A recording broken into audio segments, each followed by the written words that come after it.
Okay, Marisha, you have some announcements, I believe. I do? Do I now? Keep it going. Wow, that's not right. Hey! I'm assuming my announcement is... September 29th, 7 p.m. What? Talks?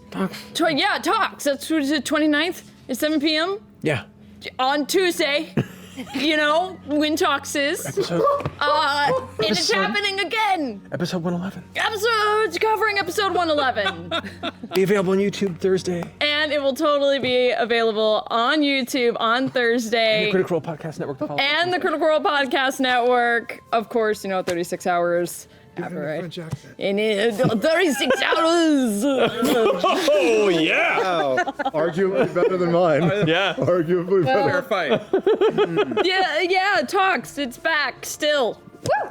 That's Awesome. Thank you, Marisha. Well done. You know, we're all very familiar with the limitations of our world, but we've been to places where those limitations become more malleable. And I have been working on something for all of you. So please, come in, welcome home. And as we walk in, you look up and see that we are standing at the bottom of a tall, almost cylindrical, towering room. And all the walls, all 9 of them, are vast, stained glass windows with ornate designs. These are the 9 schools of magic. And I walk us forward about 10 or 15 feet to a winding brass staircase that takes us up onto a tower about 10 feet in the air with a brass railing around it. And we are now standing at the same height as at the bottom of the windows. And looking up, you can see to the top of the tower, and 40 feet above us, there is another hole, also 9-sided, and you can see through that beyond to more space, and way past that you see another hole, 9-sided, and beyond that it starts to get dimmer, but you can still see another hole and another hole. There are 9 floors. Follow me, please. And Caleb steps forward into the center of this platform and begins to just think up. Just begins to slowly rise up through the center of the room. He's levitating? Yeah. Come on, don't be shy. There's much to see. It's like Hogwarts with the broomsticks. I can. I think I can. Can we all do that? This is weird. You just think it, and it is so, at least in here. Like, think anything or just the directions that we can Generally, move? up or down are the only ones that work, but try anything. I'll try and go up and spin as I'm going. Any happy little thoughts? And you watch as you slowly begin to corkscrew up. Yeah, it's happening, I'm going to go up and I'm going to act like I'm swimming, like in Charlie and the Chocolate Factory. I'm gonna start trying to do a tuck and roll. As the last of you come in, it's Caduceus. They say, two. And a brass metal iris closes around where we came from, shutting it. Yeah. But we continue to float up a little bit, and now we're in another large chamber, not as tall as the first, but the same 9 sides. And you see, there are globules everywhere lighting up the room, floating maybe 5 feet off the floor all around the chamber. This is a very large room, it's empty. And there is another ring of globules at the top, and you see on every wall, all 9 sides, there are beautiful wooden Zemnin design sliding doors, all closed. And in each of the corners, at the floor level, are little wooden holes or portcullises. And above those sliding doors are little, almost like a wooden aqueduct built into the walls. Little tracks moving around the room, some diagonal, some straight. With water? No, just like an aqueduct. Can we roll like marbles down them? What is this for, Caleb? We'll get to that. Yeah. And we float up through. And we are now in a massive 3-story library. This is the salon. This is where we will spend a lot of time together. It's 3 levels of libraries with steps, wooden spiraling steps going up in different places. It is not symmetrical. There are different areas on the floor level in here, not in the center because there is a hole. You would not put furniture in a hole. There are chaise lounges and fainting couches and comfy chairs and a beautiful fireplace with a fire crackling in it already. And above the fireplace is a stained glass window. The length of the fireplace, and the glass is in a pattern and color and design that immediately brings to mind Molly Mock's coat. Oh. All around the room, you see on different levels other little reading nooks and cozy corners. On the second floor, on one side, you see maps hanging from the wall and a large wooden table in the shape of the continent of Wildmount. There are globules floating around. Hidden amongst the lining of the library shelves are more of these wooden tracks. There are holes on the bottom level, the second level, the third level. What's it for? Wait. Also, do the books actually have anything in them, or are they blank books? Are they real books? They are real books. They're all books that I have read. Wow, you've read a lot of books. In your mind, books you've read in your keen mind? Like they're just there? There may be some duplicates. It's a lot of books. But not many. Think of all the dicks I can draw. Caleb, this is stunning. How long have you been working on this? Who, me or Liam? Oh! Both, actually. Yeah. Liam for over a year. Wow. Well, since I was not able to stop the 3 of you from being taken from us, I have been working it out and one step at a time, you know. The dome is, I love the dome. We will still use the dome. I cannot always do this. This takes a lot of time and attention and focus. But I wanted to do better. Is it always here? I mean, with you? Like, does it disappear when we leave? Yeah, is it like your little amber? Do we have to steal this wardrobe? Yeah, do we need a closet? No, the doorway to this. Right now, we are about 1 centimeter off of our current reality, and we're very. It's funny. We're actually very small right now. It doesn't feel that way, but we are. The doorway, as soon as I closed it behind us, is invisible to the proprietors of the inn. And if we are ever somewhere on the side of a mountain or at the beach, and I open the doorway there, it will remain there, usable only by us. And if I close the door, no one else will see it. So we have a tiny little place to hide. So we have bedrooms? Yeah, you do have bedrooms. Oh, what Was that floor on the is that second on? floor? With the doors? We're we already are on the 3rd floor. third floor. Oh, yeah. We can come back here later. It's very late, but this has been bouncing around the inside of my skull for such a long time. Come on. Okay. Up. Floating up through. I love the idea of Fjord of goes, just says it up? Like that? I say open backwards blast. Let's go. All right? I love it. Up out of the salon into the 5th floor, the lower bed chambers. We're in a very small 9-sided room. This says Nein everywhere. It says 9, for what it's worth. We're in a small wooden chamber, 9 sides, and on split evenly amongst the 9 sides, there are 3 doors. Don't pay this one any mind. This is a guest bedroom. Insight check. 20.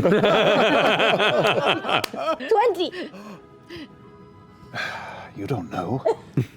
He opens the door, and inside you see a very nondescript fireplace, cozy, Zemnian wooden furniture and architecture. Again, there is a small side table next to the fireplace with a stack of 5 books on it. several cozy chairs, some water in a pitcher, and then a door leading into another section. You could inspect the entire guest chambers if you wish.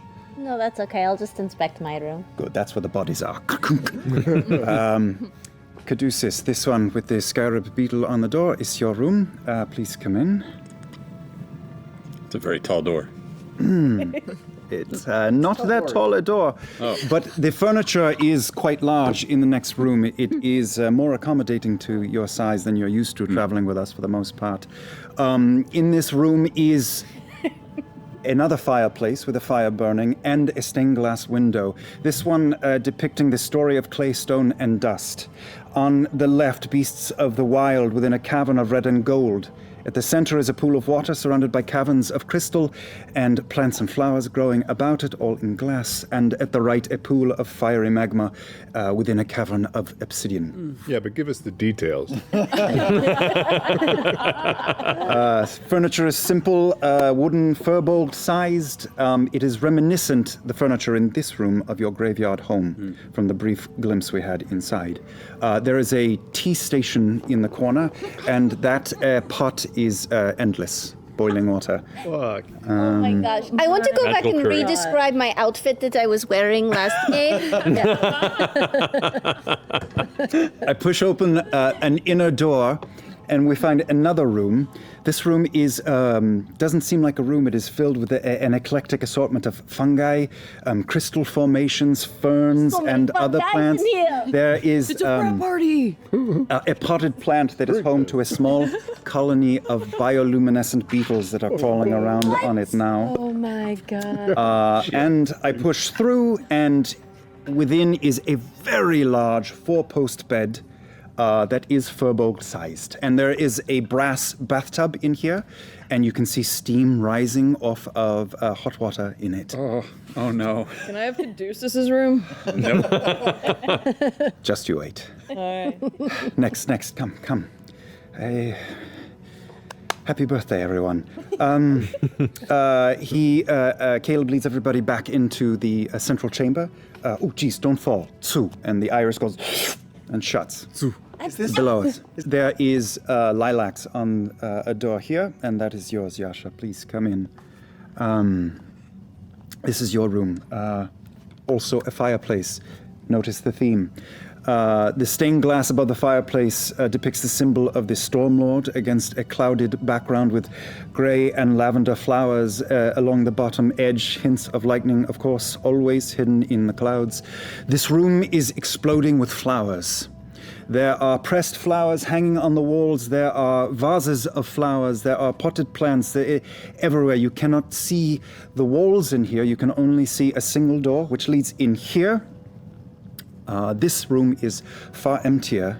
There is a simple straw mat upon the floor, and the wall wrapping all around it is a very familiar sight to you and you. It is the mural that you painted for Yasha. But as we all sort of crowd in at the doorway and look at it, the flowers shift in the breeze. Just a little bit, just ever so slightly breathe. Come on. Here's your bedroom over here. More pressed flowers surrounding the room. The bedding is reminiscent of Shohassian design.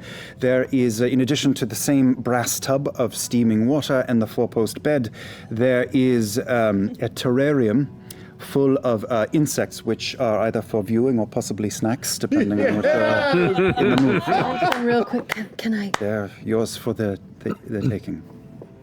Oh, sweet and a little spicy, a little, peppery kick at the end. Come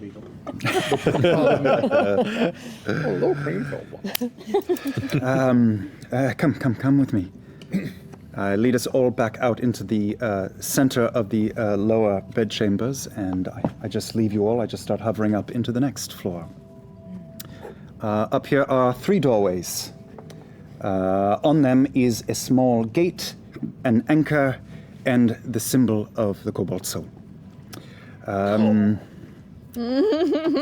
push open the doorway to Fjord's bedroom. The stained glass above the fireplace warmly depicts a sailing vessel at sea.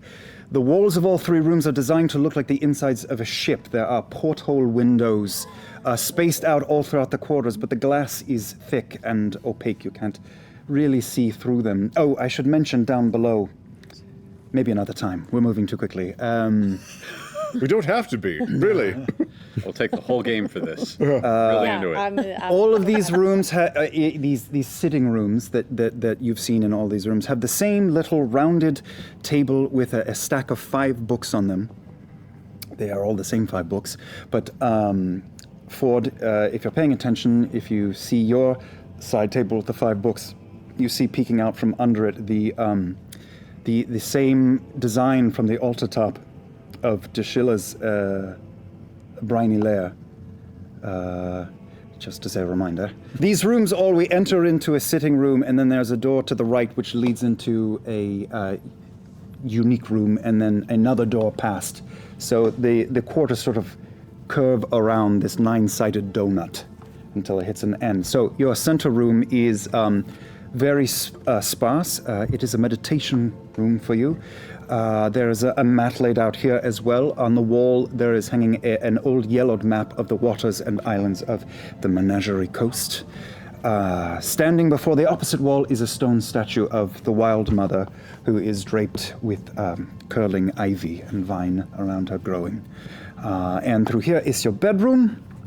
There is a similar 4-post bed, the steaming tub of brass, but there is also a hammock bolted into the ceiling here, like you're accustomed to sleeping in your sailing days. Yes. Look, Fjord, there's a stack of 2-pound weights for you to do your exercises with.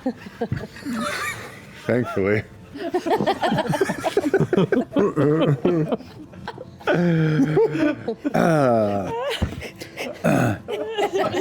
You can get jacked later, Captain. Beauregard, let me show you your room. I push into the doorway with the symbol of the Cobalt Soul on it, and we see another fireplace. And the stained glass above it is a picture of the Mighty Nein, standing with their backs to the viewer, looking off into the hills and fields of the Empire. The same 5 books on a side table, comfortable furniture. I push into the middle room, and you see mostly empty, but there is sashes in cobalt blue draped around the room. There are 3 bow staffs hanging decoratively on one wall. There is a polished wooden fighting post in one corner with blue bands wrapped around it. There is a writing desk and quills and a stack of blank paper for you. It's not... Perfect. The quality is just okay. It's just... But it's serviceable. I've been through so many notebooks. It's appreciated. Here is your bedroom. 4-post bed, all done in blue, of course. Same bathtub. Do me a favor. Lie down on the bed. We're all at the doorway. Go lie on the bed. Go lie on the bed. Be a good sport. Okay, there is a blue, like sash or rope hanging just above your shoulder there. Pull it down. Pull the rope. It actually slides forward. You are immediately looking at yourself in a mirror built into the roof of the 4-post bed.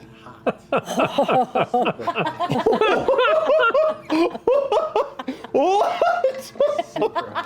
Whoa! Whoa! That is amazing. Whoa!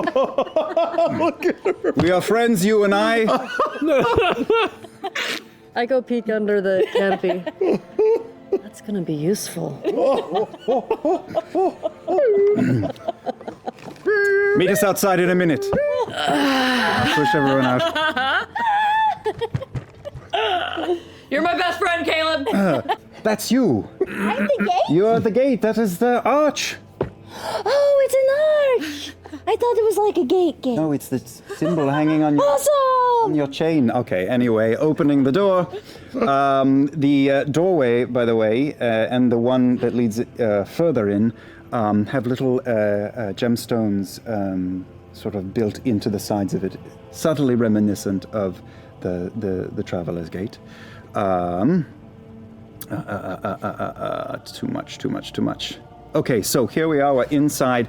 Fireplace crackling, the stained glass above your fire depicts the coastal cityscape of Nicodranas, the chateau visible, and a small red figure on the balcony, arm outstretched towards the water. Mama!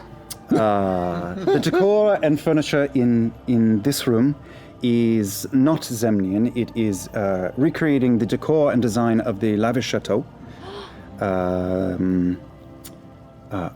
Same 5 books. What are the books? I start looking at the book. Of course I'm going to ask. I'm looking at my own now. Tusk Love. What is this book? What is this book? One of them is Tusk Love, that is correct. The Courting of the Crick. Oh, yes. You find something called Der Katzenprinz. It looks to be some sort of illustrated Zemnian children's story. Change and the Potentials of Transmutability. And something that says... Die Volthexe und andere semnische Volksmärchen. That's children's fairy tales. The vortex? Oh, it's the vortex. Hell yes. Caleb pushes open the next doorway, and inside everybody sees a very well-stocked art studio. There are paints and chalks and ink and lots of paper. Still subpar, but serviceable. There are painting easels and canvases that sit waiting for creation. The walls in here are all blank. In fact, the room is pure white and ready to be whatever you choose to make it. Love it, Caleb. Thank you. If I put the paintings in here, they'll stay when we leave? If you wish. There is also a small, lovely side table in this room full of pastries and a bowl of blueberries in the corner. I will never get hungry while I'm painting. And then in here is your bedroom. And as you walk in, you see almost a recreation of the bedroom that you just showed to all of us the night before, but it is more of an homage. It is more of an updated version of your room. It has all the same elements, but this is equal parts whimsy and elegance. There are all the same shelves of books here. The colors of the spines of the books look exactly as you remember. The windows in this room match the windows in your old room, but since we are not in Nicodranas, they are actually all stained glass, recreating those views that you saw from your room. There are a small selection of framed art pieces on the walls, mirroring a few of those bits of art on your walls. So there is one of a very early sketch that you did, framed in a wooden portrait, and then one of the most detailed is there. There is also a portrait of your mother on the wall. 3 lanterns hang about the room, illuminating it. You too also have to look at, you see your canopy bed, and it is just as frilly, but again, it's a little more sumptuous and refined. But I want you to, just like Beauregard, it's not a mirror, lie down and look at the top. Hop, hop, hop. It's a picture of Beauregard. It's just an endless Beauregard looking at Beauregard, looking at Beauregard, looking at Beauregard, looking at Beauregard. Wait a second, is this an actual live feed of Beauregard? Oh no. It is the same painting that you did of Nicodranas, the lighthouse in the sea, but like in Yasha's room, the painting is undulating ever so imperceptibly, and as you stare at it for a moment, you start to quietly hear sounds of the city and of the ocean. A simple illusion. It's wonderful. Thank you. One room left. Oh, yes. I can't wait. Yeah, come. But it's not on this floor, though. No, we're I on get my own floor? Almost. You have to split it with me, if that's okay. And I lead them out and start to hover up. Up! And there are 3 doors here. One is just a simple wooden door. And then the other 2, the wood is stained just a hint green, and the other one is stained just a hint. There's veins of amber running through the wood. I push open the ever so slightly green door, and we see another room where the furniture, most of it is halfling-sized, much smaller. And there are 1 or 2 chairs for people that are as tall as Caduceus or Yasha, say. The fireplace is stained glass, depicts 3 halflings walking up a country road among wildflowers. It is very clearly you and your family. Love it. The furniture, as I said, all smaller. By the fire there is the table with the books, but there's also an earthen container holding a variety of walking sticks. And all around the room are glass bowls and little open jewelry boxes filled with either colorful gemstones, but primarily buttons. Ooh, so many trinkets. There is, in the same direction, a door that leads to your bedroom over there, but there is another door on the other side. We'll get to that in a moment. Okay. I push through and you see a child's room full of toys, hobby horses, stuffed dolls in various forms that Frumpkin can take, game boards, playing cards, lots of things that you can shoot because the boy is building a habit. Standing there going, help, Mom! I don't know where I am. I've been here for months. There is a proper painting, oil painting of the Bernato family hanging on the wall. And as I push through into your bedroom, another 4-post bed that is smaller than the rest. It's same tub, but Caleb runs over to the side of the bed and I pull out a sliding bed from under the first. Ooh, so, you know. like a trundle. Yes, so if Luke is ever, frightened and wants to be at your side, he can be here, but if you and Yeza ever need some quiet time, well, he can sleep with all of his archery. Amazing. You add like a sex swing in here and a whole bunch of toys because I have a feeling that. Fjord, you could lend her your sex swing. I don't know if that's going to be possible. Unless, everything just cleans itself every time we leave. It actually does. Oh, anytime. You just let me know. Caleb, in a burst of energy, pushes back through the group and says, now, this is for you and me. And I push through the door on the other side of your sitting room and enter a large laboratory and study. And there is a giant slate on the wall with chalk markings already on it. And there is a slate on the ground. And there are tables with alchemical equipment and paper everywhere. Unfortunately, subpar with their quality again, but good. It's good paper. This is for myself and for you and for Yeza if he wants to do any work here. This is incredible. What if I make a mistake though and create a bit of a blaze? Won't that affect all of your papers and your books and things? Well, the beauty about this place is that it is not exactly real. So, if you paint a dick on the wall and you're not that happy with it, or if you burn down your bed, when we come back again, they will all be here. And if you would rather have a sex swing instead of your bed, you will have a sex swing. But if we want to keep it here, we can keep it here. Yeah. Visual-wise. Mm-hmm. If you want anything different, if I have missed anything, if I have guessed incorrectly at your, your passions or your tastes, then please let me know. You guessed perfectly. I mean, it seems Perfect. This is very amazingly suited for us. Perfect. Where do we eat together? Oh! We skipped a room. I was in such a hurry. And we zoomed right past it. I start to lower down, and I believe I left a couple of those irises closed. So as we're going down, I say, Auf. Auf. And before the bed chambers, Liam is so nervous. There is another small wooden nonagonal? Would it be nonagonal? Non-ogonal? Nonagonal? Nein-Sided. Another nine-sided room. There is a single door in here, and I push it open, and we are looking into a large, almost pie-wedged room, a shape, where it just spreads out to the sides, and there is a large dining table in front of a very large crackling fire. No stained glass here. There are buffet tables, side tables, piled high with food already.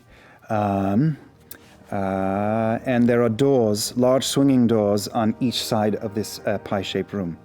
But don't go in there too much. It's busy back in there.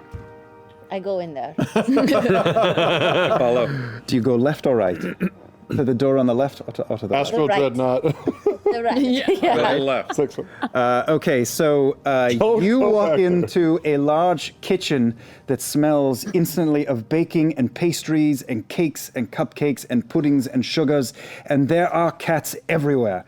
There are cats the size of tigers that are just large, spectral amber cats, and one cat walks right past you, and on top of its tail is a tray of muffins, and it just walks right by. Come on. And little cats go running, and you see one cat go running up one of these wooden aqueduct slides and then disappears into a hole in the wall. You walk into a kitchen yourself, but in here there are roaring fires and large pots with the smells of vegetables and meats cooking in this room. And both of you, as you are being taking in the sight of many, many cats and Are they all cats of this with food. hands? Because how do they actually cook? Do all the cats have people hands? You see another cat. Do they have buttholes? We will put it to the test. You see one of the larger cats, the tail wrap around a stove and just go and open it up, and another cat's tail pushes like a large, almost like a wooden pizza oven tray, and pulls out loaves of bread, and then just maneuvers and carries it and rests it down on the table. Do these cats shed? Yeah, I don't think a health inspector would like this very much. Just gonna close the door. On the wall, there's a large blue C. If I could get some Benadryl in my room, that would be I great. don't know what I expected. But Caleb, is this above or below our bedrooms? I Below. can't remember. Below. Below. Okay, could I have installed in my room like a little dummy elevator that can just send food directly up to my room if ever I'm hungry in the middle of the night? Already there. When you return to your rooms this evening to retire, next to the fireplace there is a red rope pull, and if you pull that, it will summon one of the smaller cats, and but you have to let them in. So there is a little metal brass doorway on the floor, and there's just a little latch. So you just open the latch and pull open the door, and the cat will bring you whatever that you ask it. Amazing. Caleb just plummets down through the holes, and I lead us down to the second floor, which is the large empty room. So this room, and I start speaking presentationally and walking away from the center of the room, is very large, and you can do a great many things in here. For instance, if you want to have an archery contest, and I slide open two of the wooden doors, and you see what looks like almost like a walk-in closet, but there are targets lined up. And arrows hanging on the walls and bows. Or, forget that, and I shut the door. Maybe you want to have a party. Maybe we are going to have some people over and we want to show them a good time. And I open it up and you see stacked glasses of champagne in the same space. So, none of this stuff can come with us out of here because it's not real. But it's real here. We should have brought Trent. we leave real things in here. Do they vanish or do they? There's only one way to find out, I suppose. Well, I've never been in here before. Me neither. I have only thought about it a great deal, so I don't know. It would be an experiment. We'll find out. Does this place have a name? This is Widogast's nascent Nein-Sided tower. Yeah! Spell nascent, bitch. It is. I'll have to read it because I can't remember. It would have more of an alliteration if it were not nascent nine-sided tower. I'm just But saying. Then you would have to create it, wouldn't you? Nascent. I'm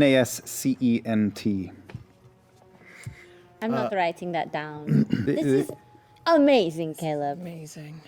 Well, you are all amazing. And it wasn't that long ago that I would have trouble admitting that, but I would not be here without you people. Pre-new things. What we need to do is find other people from the order that Molly Mock belonged to. Molly Mock didn't know anything, but Nonagon might have. And it's But the how same does person. But how does that work don't once know. they're dead? We don't know unless we try, Beauregard. You might get user 1, user 2, or the admin profile. Yeah. But do we have to dig out our friend?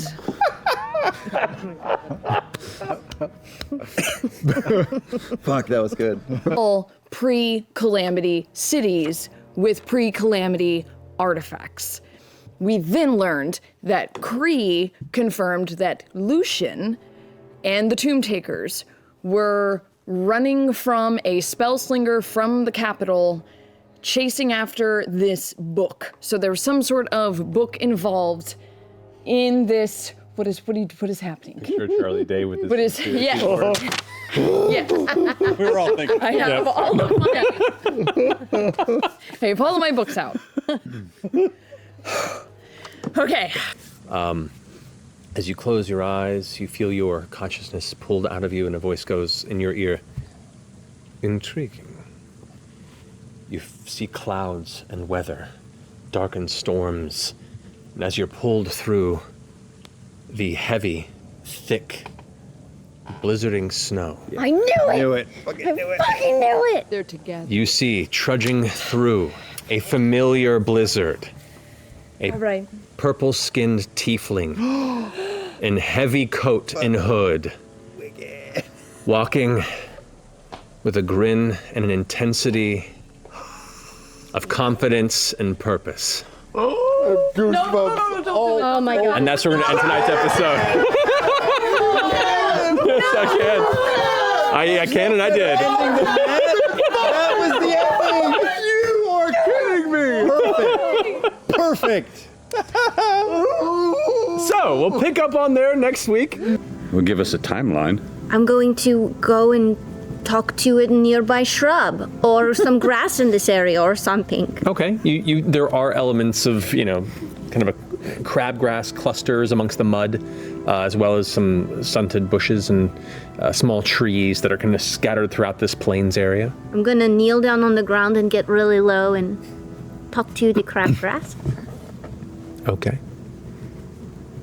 Oh, crabgrass. So, just recently, a friend of ours was dug up from the earth and came back to life. Did you feel a great disturbance in the ground lately? I don't know. Yeah, there was some movement. What? Yeah, there was a guy under there, and then some people came by, and then they took him out. How, there were multiple people that took him out? Yeah, it was like a small group or something. Wow. I know it's hard to tell time, but do you have any idea how many, suns and moons there were, or hot and colds there were, or I don't know. Do you know how long ago it was? You just mean like a cycle? Yeah. Like a day-night cycle? Oh, yeah, like a day-night cycle. Yeah, they got with it. You're smart. Well, I've never had a conversation like this before. I'm kind of catching myself off guard with the things I know. It's really wild. But I'd put it maybe 50 or so cycles back. Oh. Whoa, that was a while. You have a good memory. Well, not all crabgrass is as cool as me. What's your name, by the way? I'm Jester. Do you have a name? I don't think so. You want to give me one? Yeah. Henry. I'm Henry. Henry Crabgrass. Henry Crabgrass. And I'll pet Henry. Consent, please. Oh, may I pet you? Yes, you may. Okay. Thank you. I really like this guy. He's so nice. Is Henry a single blade of crabgrass, or is It's he like a cluster of crabgrass? A collective Henry or You get the sense it's a they're not Like individual I am blends. It Henry. is a cluster of crabgrass roots that kind of encompass a hive crabgrass mind, if you will, that is now known as Henry. Henry says it was 50 days ago that Molly came back to life. No way. And there were multiple people. Do you know how many people? Did you get an idea? It's kind of hard to tell when, you're grass. But there were, I remember feeling like a bunch of footprints. Okay. Did Molly come up on his own, or Did were Molly? there Did the people? when the body came out of the ground, was he moving, or did he start moving after he was out? I heard some digging, and then I heard some chanting. Chanting. Birds chanting. Ooh, that's a good one to know. Did you hear what they were chanting? Can you repeat any of it? You have a good memory after all. I mean, there are limitations to a grass, apparently. When I don't even know what language we're talking now. To be fair, I don't really know what language is. It's really wild. It's all downhill for Henry from here. Existential. He speaks. Henry, Come back, is there friend. anything you want? Is there anything you need? Can Like I do water? anything for you? I mean, just stick around. It's nice to have someone to talk to. Oh, okay. Tell you what, we'll stick around for at least 10 more minutes. I'll take it. All right. We could dig up Henry and take him with us in like a pot. Okay. Yeah, but here's the thing. What if Henry is like, Henry seems a little bigger. What if I accidentally break part of Henry off? Yeah, let's And not then I'm turn like this into a horror torturing him. story. Henry's just gonna get eaten. This is bringing up all sorts of weird stuff, you guys, because like, what, like when we step on grass, are we hurting it? Oh, no, you know. Maybe ask could Henry. ask him. Henry! Well, yeah. Does it hurt when I step on you? Well, a little. Oh no! Oh God! Now I know I Essex flies everywhere. He's got a heart of gold. Well, it's not bad. It's just like a little, like it's just like, you know, like a little pressure tingle. Okay, I'm used to it. You know, it's kind of what grass does. It gets stepped on. okay. Jester, is the grass upsetting you? I mean, he's so nice. He's a really He's not nice saying grass. terrible things to you. I'll he's- summon the fountain. No.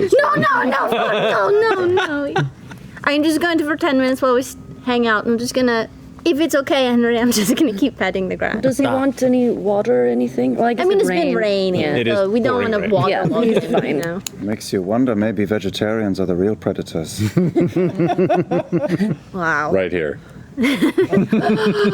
Caduceus, you know you could speak to plants this whole time. Yeah. There you go. Whoa. Well, I mean, yeah. I mean, you know, you sit on a horse. These things happen. Does he?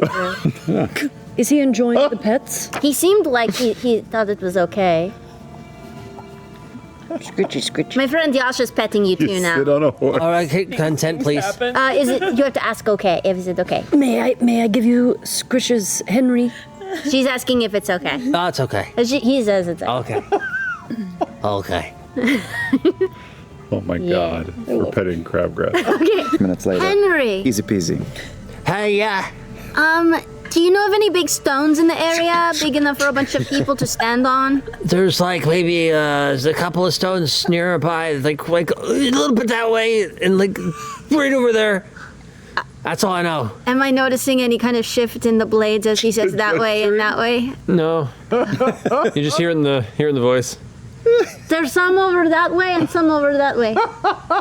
You look over and there's like some stones, like 6 inches, 4 inches. Did the purple guy have an Irish accent?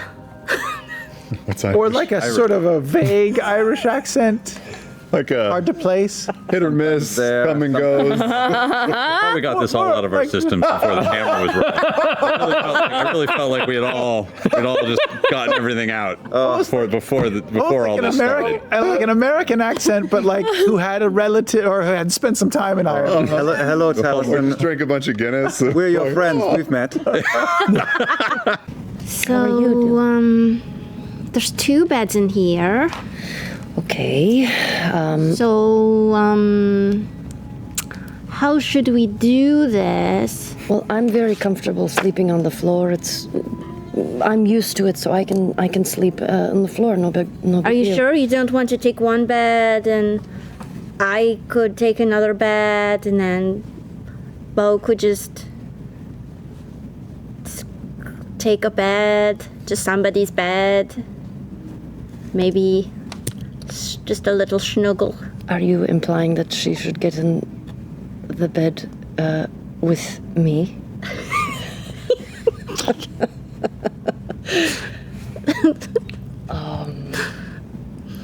I think. That's weird. I could move rooms. No, it's really honestly. I can sleep on the floor and Beau can take the bed. I think. My voice is cracking just talking about that. Yes, I'll sleep on the floor and Beau can have the bed. Okay. Yeah. If you got cold, though, you could probably sneak in and snuggle with her, too, though. Probably, yeah. I don't think I will, but I could probably snuggle with her if I wanted to. Maybe, I don't know. I would have to ask her and see if that would be something that, if she would want to snuggle. Oh.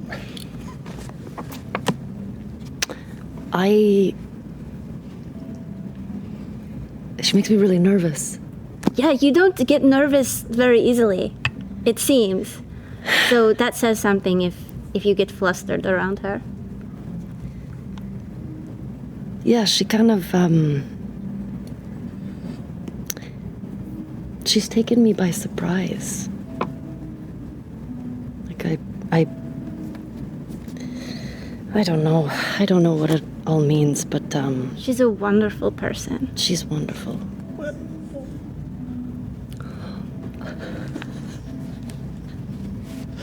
She is. I know she's tough on the outside, but She's all warm and gooey on the inside. yeah, Yeah. she is. Just like Yasha. Just like you. You're just a couple of marshmallows. I'm I'm getting nervous for you. Maybe I should leave the room. No, I'm going to leave the room. wait. But I feel like I feel like I'm not ready. Okay. I'll stay in the room.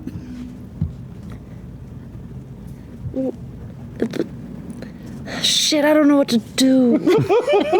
Because, what if... I haven't even talked to her or anything about it because I don't know.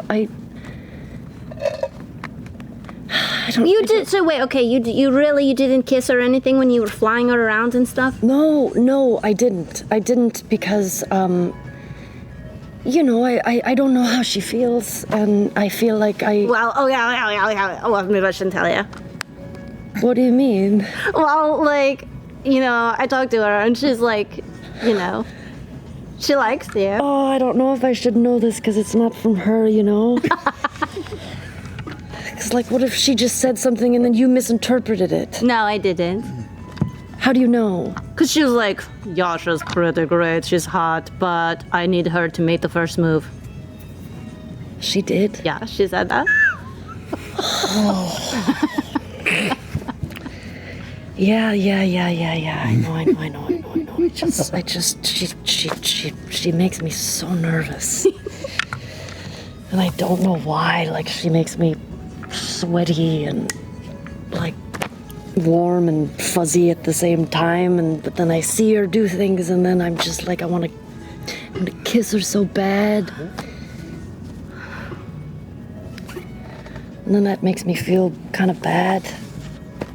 Yasha. You can't feel guilty for how you feel. If she makes you feel happy, that's a wonderful thing. That's so rare. It is so rare.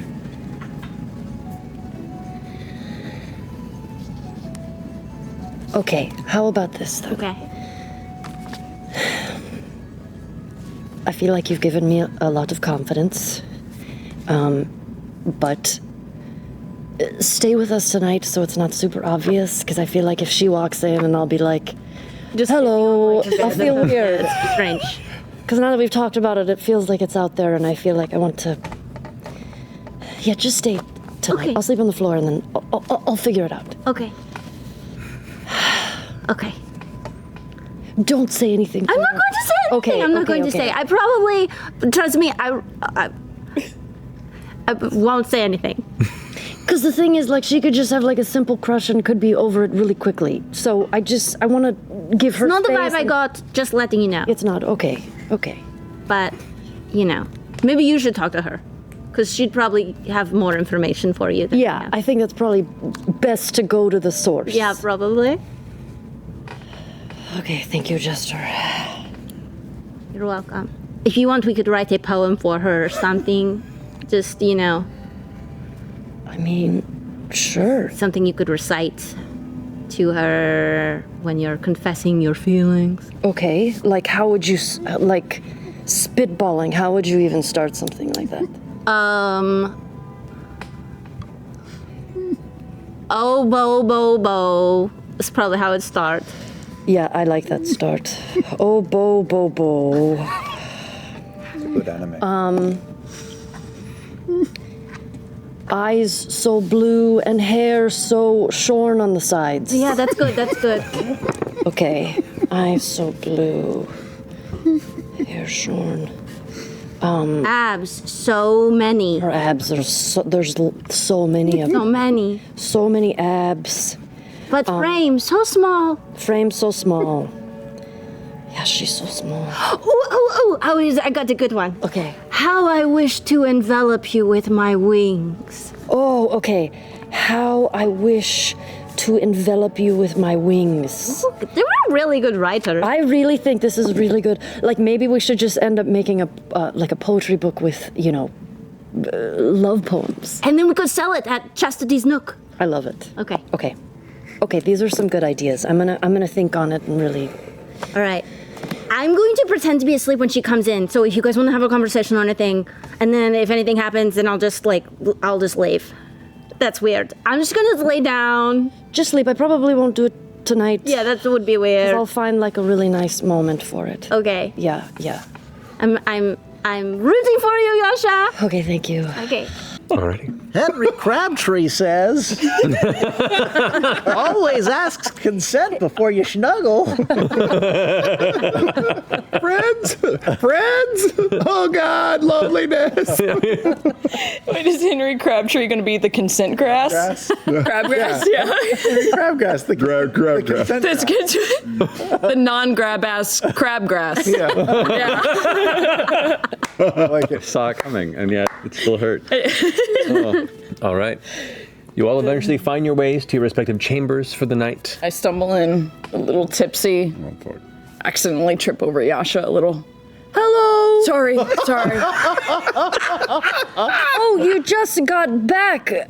I did not mean to step on you. I didn't hear No. You want the bed? I can sleep on the floor if you want the bed. I am so accustomed to it. It's what I'm I am used to. too. It's kind of what we did at the monastery. So if you want me to sleep, and you can take the bed, it's not a big deal. I feel like I'm pretty. I've already been kind of napping down here, waiting for you to come back. I wasn't waiting. I was just laying here. Sure. Oh, pretty sure. Is Jester asleep? I think. I don't think she's asleep. I don't think. Okay. I think she's asleep. Yeah. But you can have the bed. I was just because I'm all, set up nice here on the floor. Okay. Yeah. Yeah. How was the show? Oh my! It was great. Yeah. It was. Yeah. Yeah. There was this one girl who she just opened this jar of glitter and then she just full front flip with the open jar of glitter. As the glitter flew through the air, it was bananas. I see. Great. You have a piece. Glitter was everywhere. Yeah. Yeah. It's. yeah. It adds. It's cool. Good. Yeah. Well, I'm pretty tired. Yeah. So I didn't mean to wake you up. No. You didn't. I wanted to make sure that you got back safely. So, I'm glad you are safe. Yeah. Sure you're done with bed? Yeah. Okay. I'm good. I'm just gonna. Unless you wanted to snuggle or something. I'm kidding. It's like something that. Okay. Yeah. Okay. I'm gonna. Sorry to step over you. No, you're just a little. It's tight. It's a tight hotel room. Okay. Good night. Good night. I'm gonna sleep on the right here. Okay. Good night, Jester. Night, guys.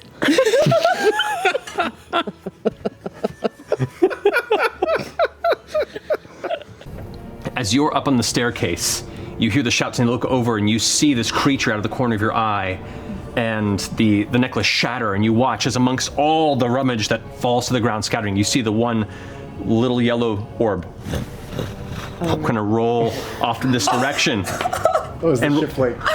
And right as you're having this, you hear something go to your right side, and you look over, and just pulling up on the side of the boat, you see a humanoid figure with ice clusters gathered around its shoulders. You see this large brimmed hat and this plume of feathers, palish skin with a twisted, broken semblance on the neck, the eyes glowing faintly blue. Yes! As you see the visage of Captain Avantika go, darling, we have business elsewhere. Oh, no! And is going to grab towards you. Crazy ex-girlfriend. Hold on a second. Holy mackerel. Oh, yeah! You shouldn't have. I warned you. Oh, no! Was it worth it? I encouraged you. Oh no. Oh no. All right, so this is going to be Oh, shit. Awesome. grabs your arm and is attempting to throw you overboard. And you resist and pull your grasp away. And as you do, she goes, interesting. And pulls out 2 blades. You see in one hand this blackened metal hooked dagger that comes to a point and then hooks back underneath. And the other is this rapier, but the rapier itself has this weird kind of tentacle-like spiral up the center of the blade. Where it comes and gathers around the base, you can see barnacles and jagged crystal-like glass. It's been a while. Oh no. And that's where we're gonna pick up. Alrighty. And you so you are now flying, you are concentrating. Yeah. There you go. Finishing Caleb's turn. Jester, you're up. Caduceus, you're on deck. Mage? No, Jester's up. That's mage went after Caduceus. Everything's messed up. Everything's messed up. Everything's concentration that I have. I'm freaking out. It's challenging. Okay. Spellcasters. Okay. I know right away for my bonus action, I'm just going to use my spiritual weapon that I have up. No. And I'm going to Alrighty. hit the stunned one that's holding Beau. Go ahead and roll damage on that. Okay. Or roll attack on that and then damage. Is that my husband? With magic sequins? Yeah. That's Oh, jeez. Jeez. Suddenly another crap. Hard to tell, but I think it's you as a doctor. Yeah, that was one of my old shitty headshots. People are like, you need to make character headshots. And I'm like, all right. Okay, Roland, are you kidding me, Matt? I took 20 minutes on my turn. Your turns. You did 4 of them. Yeah. Action, action, bonus action, movement. Ronan went to college. Mother, I'm a doctor now. Why are you British, Roland? We should give Matt the heat. What are you doing, Matt? Just kidding. Yeah. That'll work well. Drinking later and you want some, just let oh, you're fine. Okay. I'm gonna run up and give everyone hot water cups. Hey. I was gonna save this for later. I have more, but I figured we're celebrating. This was a good day, technically. I pull out these little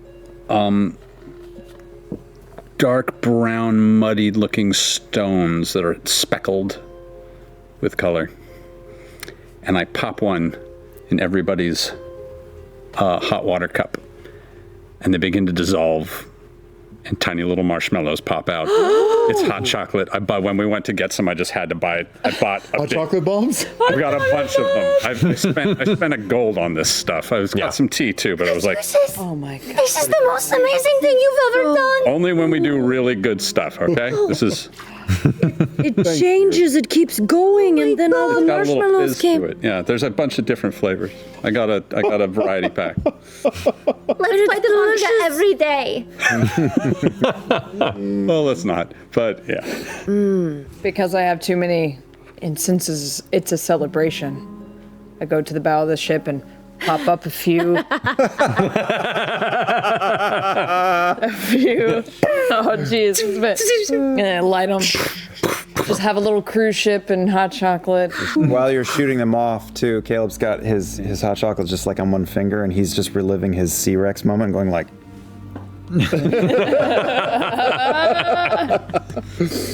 All right. Make my way to my quarters. You know what? We'll take care of dinner tonight just as a thank you for bringing us along on this journey. It's surprising. Well, this is certainly a first for anyone I've hired for a particular journey. This is very kind of you. It's our pleasure. Of course. And she takes one of the bottles of wine. I will prepare for the rest of my evening's plans. I believe Dagen is at your disposal. Enjoy the rest of your meal, and once again, thank you. You're welcome. Excellent.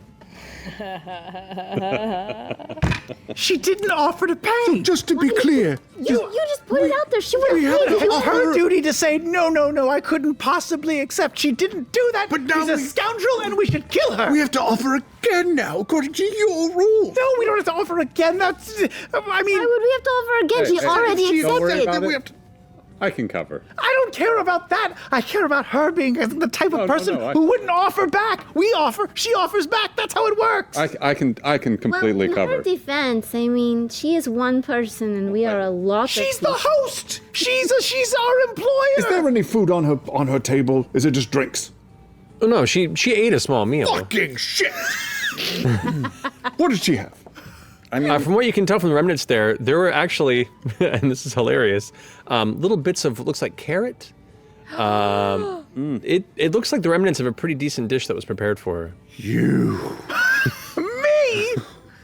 Carrots? Do you have any idea how expensive that is up I here? can eat it. I'm buying it. I'm eating it. Caduceus can't even eat meat, and you ate the carrot? She is a member of the assembly. She probably has very little idea of cost. Like, she probably throws out a couple platinum for those carrots, Yeah. for anything. A bottle of water has 2 platinum, is generally how it rolls. Cannot wait to see the Do we bill. pay the tab, or do we just bow? No, we're gonna pay the tab because we're nice people. I'm just saying. First, she tortures my husband, and now she doesn't cover dinner. That's 2 strikes. One more. Which is worse. I'm going off on the bitch. Okay. All right. Pretty sure she would have covered dinner if you hadn't said anything. I know. You're missing the point. I really am. And I guess last question. You haven't seen a purple tiefling wandering around any time in the last week or so?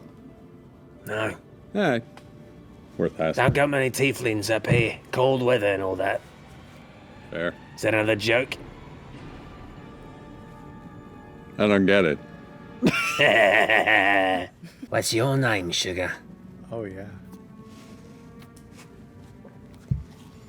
Yeah, you. Oh, wow. Yeah, the jokester. Caduceus Clay. It's a pleasure to meet you. No, pleasure. I'm a waiter. Pleasure. Oh, wait. Previously, headhunter here in this region. Now just sort of purveyor of meat. How long have you been up here for? Just about 6 or so months. Wow. It's got to be take a toll on you for a while. I've never been anywhere this cold before. Yeah. Not a lot of companionship up here. Wow. Can imagine. Come on, ride the train. Well, if we're done here, I guess we've got everything we need. You can stay if you want. Oh no, We can I gotta just- find some veggies or something. Yeah, because we have so much time. You probably could If you want to stay stay. and talk, it's fine. Oh, we'll come back later. It'll be nice to see you. Well, if once I come up with another joke, I'll come on by. Please do. I'll be thinking about it. Okay. All right, I guess we'll leave. Caduceus! Meet you. You hear as you leave. She Nice was to into appreciate you. Did you not read that? She was into you. Huh. Big time. Even Really? I read it. It's not. No, I don't have time for that. That's What do you all mean right. you don't have time for that? We have 40 hours. You guys can have sex 40 times. Yeah, no, it's just not. Yeah, I get it. It's not really my thing. Are you just not Nah, not really. into her, or just not into? Oh, not into anybody. I enjoy what you all have going on. That's a lot of fun to watch. I mean, not there specifically, but just the way you all bounce off each other is kind of great. But nah, that's not really for me. Not your thing. No, not my thing. Well, it must free up your mind and heart for So much. much other stuff. Yeah, no. Boy. Give me time to think about cooking, keeping everybody like together. Yeah.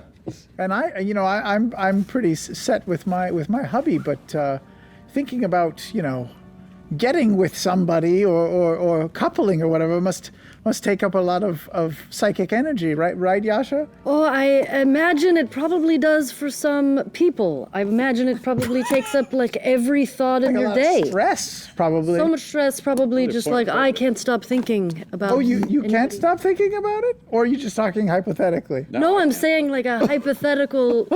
If someone were in that position, they would think about it all the time and probably get like really weird around the person. Sure. I imagine. See how much fun this is to watch? It's crazy. Yeah. But that's not something that you feel. No. I feel like. No, that's not how I feel at all. But he knew someone was there. And he said that the act of you scrying on him helped him get his stuff back, or helped him on his current path. But it sounded like you said. I couldn't tell. His accent was way stronger than it used to be. Oh, really? Yeah. Was it pretty legit? Was it pretty legit though? Oh, let's get some solar cane for that burn. Yeah. Oh, man. Is it even the same guy? Yeah. It must have been a different guy. Yeah. Because of the consistency. Yeah. What if it was when we scryed on Cree? Yeah.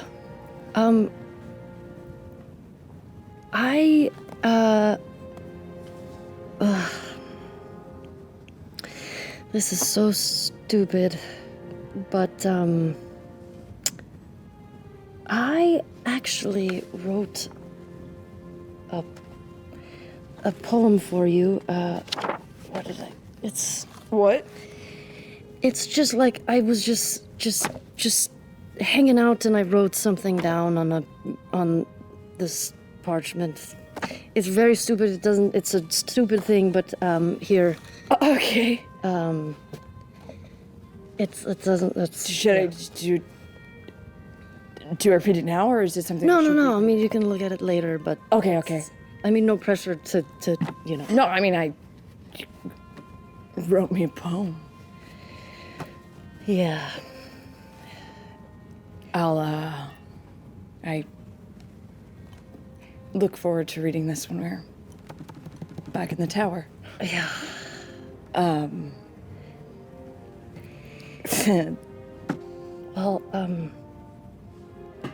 now I'm embarrassed for you to read the poem No, because I this feel is like it's really silly. it's so cool. It's really corny, but I feel like no one's ever written me a poem before.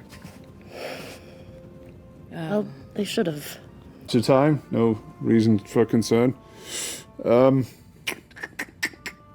she give you a way to get her attention? Knock. Yeah, of course. We know. To knock. You want to send her a message? Oh, good idea, Fjord. Yeah, I'm gonna send a message. Okay. Hello, we're outside your room. Are we planning to leave soon? We're just wondering, just waiting. Dagon's ready, so... Oh, what are you doing? What are you doing, right? Water, yeah. Contraction. There you go. What you doing? Moment passes. Then another moment passes. Then a few more moments pass. No response. She's not responding, Fjord. She's not responding. No, I know, but she could be in her tower, right? I don't think a message would Yes, reach it does. her. It goes across all planes. It goes anywhere. No, are you sure? Yes, I know. Wait, you could be in another plane, another realm, and it would find them? This message thing is really awesome. The Traveler is a powerful guy, man. He teaches me some crazy things. What did she say she was doing? She said she had meetings. She said, I think we may have a situation in which we need to enter Lady DeRogna's premises. Oh, What do you mean? What if, like... Are you talking to talking Slack or to to No, us? not you fucks. Keep pantomiming to yourself. Oh, we're talking to the soldiers? Yeah. Oh, I thought you were talking to the... Soldiers kind of they look at each other like, we're the chambers are for assembly members only. Right, but surely you have some way to get in there, especially if they're in grave danger. Do you Maybe not? she's just pooping. You know, some people just don't like Why to would they talk. be in grave danger? I don't know. I assume when the party that she's contracted to keep her safe can't reach her, then she might be in danger. You do like this job, don't you? Make an intimidation check. Natural 20. Oh! For a 30. Hey! He goes, I'll go talk to Akron. You four come with me. We'll take that opportunity to head downstairs. Okay. The soldiers leave. They're all kind of giving you, like the one is giving you this intense look. The other ones are kind of like. She's not answering, and Jester tried to send a message and she didn't respond. She didn't respond. She may be pooping, or she could be in grave danger. Either way, we should go find out. Because We are contracted to protect her, and we didn't really make any arrangements for, I don't know, a signal or a message in case that we lost track of her through the night. she's super Let's bust- powerful. She can defend herself. She doesn't need us to defend her at night. She has, like, domes to sleep under and shit like that, right? No, we're super powerful, and shit happens to us at night all the time. Was she Yeah, in her Fjord room, or totally died sleeping. Okay, He but totally got Strange- stabbed in Strange the that middle of it the would night. happen here. I think we should barge our way in. It is. I think we should bust down the door. What if Molly was like, In her room last night, right under our noses. yeah.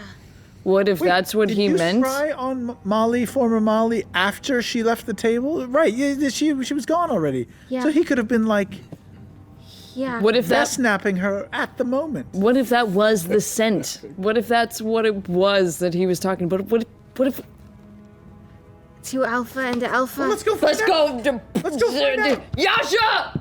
Wait, I can pick the lock. Yeah. Bust down the door. No, you do. All right. We'll scramble upstairs. Mage hand. All right. Go ahead and make a pick lock then. 29. 29 will do it. Yasha, kick it down anyway. Got it. So the rest of it gets kicked forward with Yasha's foot. Immediately, the first thing that gets you is a very cold sensation. Oh no. As you kind of walk in, there is a bit of snow that is kind of gathered and scattered across the floor of a chamber that to you, Jester, looks very familiar. Fuck.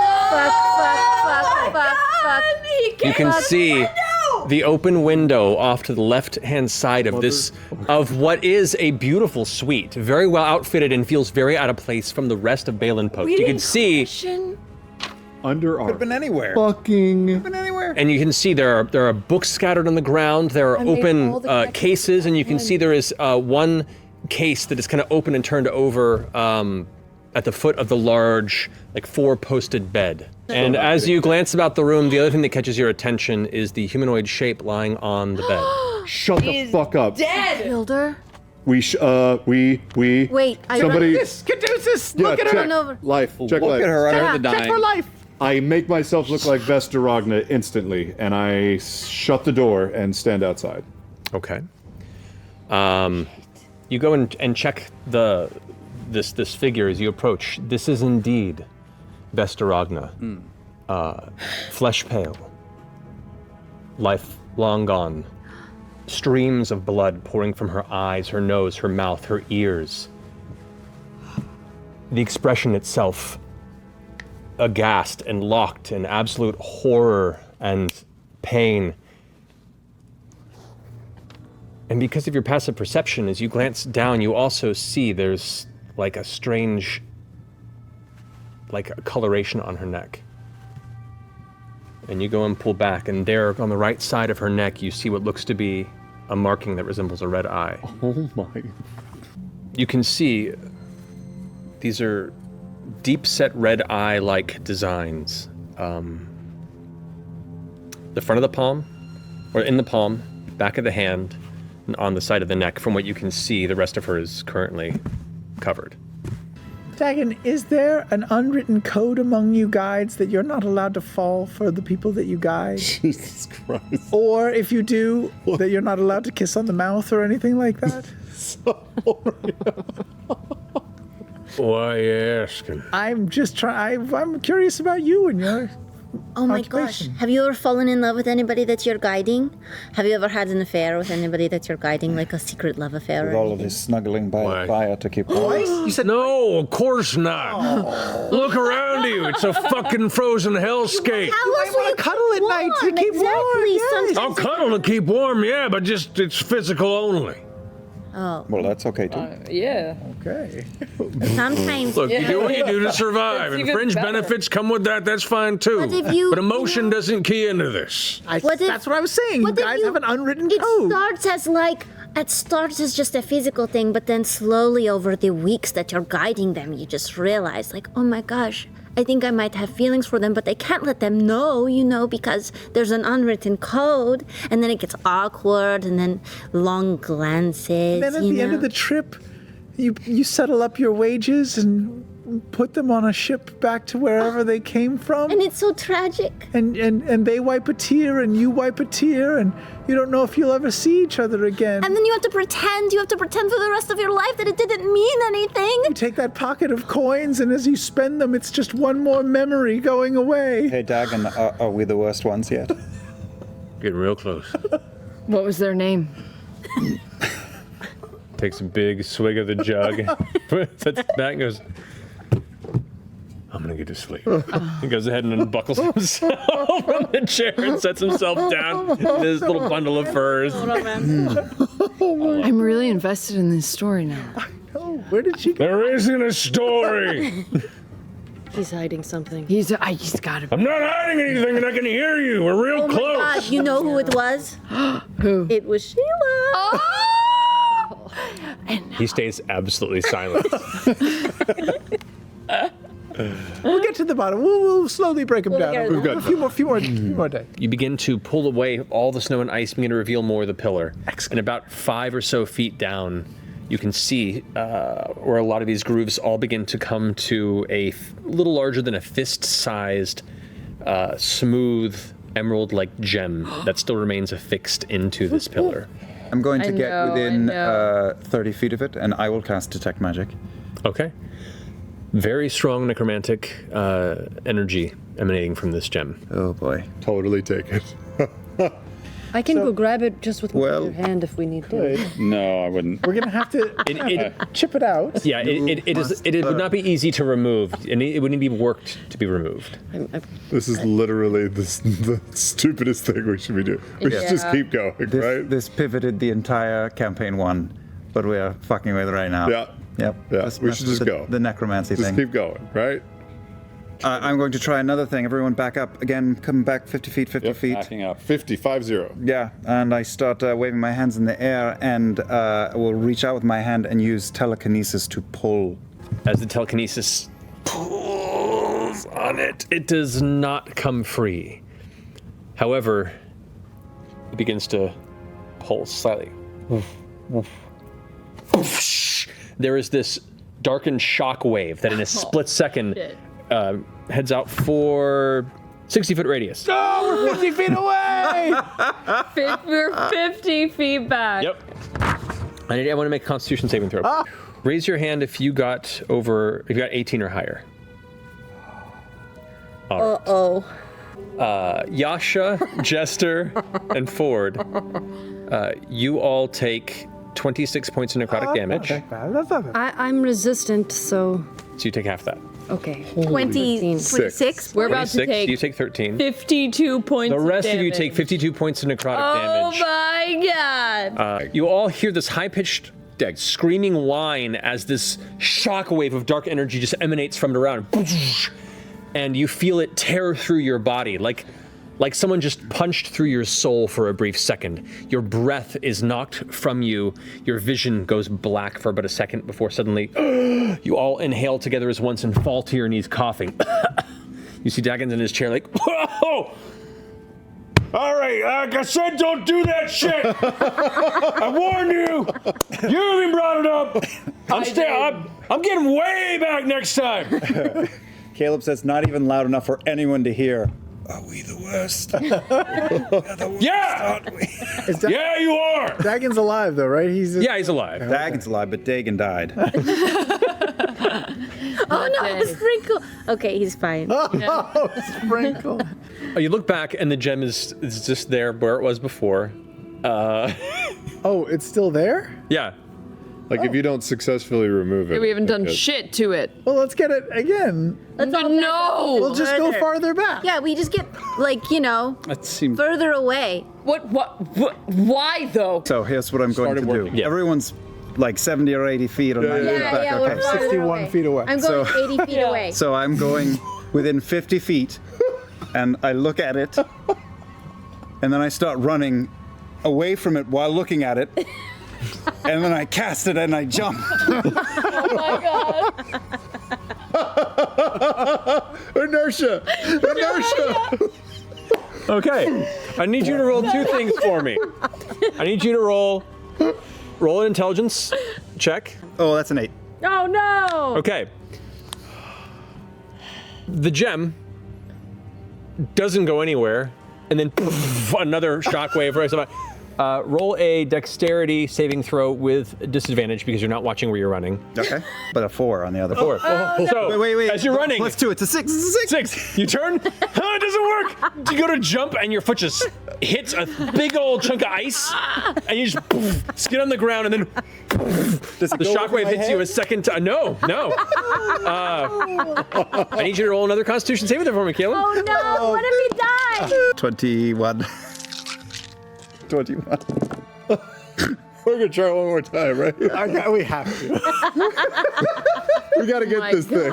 Okay, so you do succeed, which means you only take 24 points of necrotic damage. Okay. You get back up, the, 27. the inside of your whole body just vibrating and pulsing with this deep set pain, like an aching bone bruise, but it's all over. Your eyes are bloodshot. Now the vessels in your eyes have in some places burst, and now the whites of your eyes are a deep red. All the veins in your neck are like bulging right now, and you hear Dagen go, "What's wrong with you?" But Caleb gets up and he takes his coat off in the cold, and he throws it down 70 feet away. Yeah, now it's a point of He pride. rolls up his sleeves. Let's go! Wait. Take your 27. No, I'm far away from it. Take your 27. I'm gonna enhance ability. And It won't work. No. New does not mean better. And I pull out cat mint and I make cat's ire appear again, which goes 120 feet and is a lot stronger than telekinesis contested. And the hand flies out and grabs it and pulls from Okay. very far away. Okay. 80 feet away. Okay. 90 feet. Okay. 100 feet away. Okay. Go ahead and make Caleb's your. running backwards, and we all just keep up with him. We're like, what are you doing? I grab his coat. It has a strength of 26. Okay, so go ahead and roll a d20 and then Plus add 8 according to the Correct. spell. Yeah, we have plus 8 Pass modifier. the flask to Yasha as I 26. watch. Woo! 26! 26. Yeah, just. The gem does not come free. Oh my god. And another energy pulse comes off of it, catching, thankfully, nobody in the radius. He makes a snowball. Throws it. Falls halfway there.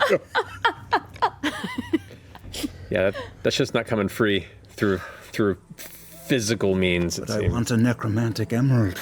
For what? You didn't. I could put a bomb in it and blow it up. How long has it We are been? terrible at this game. At this point, about 45 minutes. You guys have 15 more minutes. Wait, but quicksand. before we leave, Jester, paint on the pillar. Do not touch or something like that. To Stand warn, 60 we'll at feet back. don't pay touch, it forward. Don't touch That would have the stopped you guys. Don't touch. Yeah, right, true. We'll, We don't know we'll pay how it much forward. it takes to set this thing off. Just don't touch the pillar. Okay. That should just be a rule. Then how will I warn anyone? You won't. The bones will warn people. Caduceus, he's a really good guy, and if he says we shouldn't warn people, Why wouldn't we warn people? We can. We're warning people. There's dead All right, people. well, we'll pile up the bodies. There's a pile. We could don't- set up the bones and then put a sign on the bones like will happen to you. This is exactly that. I feel like this says it. I really. This could be you. Don't touch. I sort of prop up some Don't of the say bodies, show. even though none of its bones, they don't make sense. But Yeah, it's just a mishmash of splintered bones and frozen ice chunks and take some paint and draw on the pillar. Good. I'm just gonna write big emerald here. And I'm gonna paint a little arrow pointing down. Oh, that's murder. Oh, That's going to bring people right to that. Well, they should be smarter than that, really. Jester, I don't know. That seems like a bit much. I'll actually say if I had seen that, I wouldn't have touched this Right? to begin with. I would have. Really? Yes. Really? For? Yeah, that's like a cave that says free cupcakes. That's Yeah, a good idea. Oh, well, I guess when you say it like See, that. yeah. It all depends. You just have to attack it from the right angle sometimes. Gathering yourselves, Dagen's like, Fuck. all right, second day. Let's get going. Yeah, as everyone starts walking away, Caleb whips around, irked, and casts Dispel Magic at 6th level at the Emerald. Oh! At 6th level, Yeah. go ahead and roll a d20 and add your intelligence modifier. 15. 15. Cast spell magic has no effect. Wow. We lost. It's okay. We'll probably come back by this way. We'll get it. Someday you get the We're gonna emerald, come someday back the and emerald it'll gets be you. gone and we'll know somebody did it. I just look at it and say, I killed Vokodo. Not you. Yeah. A hot bath sounds really nice. So after dinner, go back to my room, run a hot bath, talk to one of the cats, request some hot cocoa. Maybe some like chocolate dipped strawberries. You know, in a Chardonnay. Thank you. Darts into the wall. As the tub is filling up, reach in my pocket, pull out the poem from Yasha. Oh, right. The what? The poem. Oh, shit. Stare at it for a moment. Oh, Beau. Well, Whoa. put it down. I stare at it for a little bit longer. Wait for my Chardonnay to show up. Chug my Chardonnay. Pick it up again. Open it.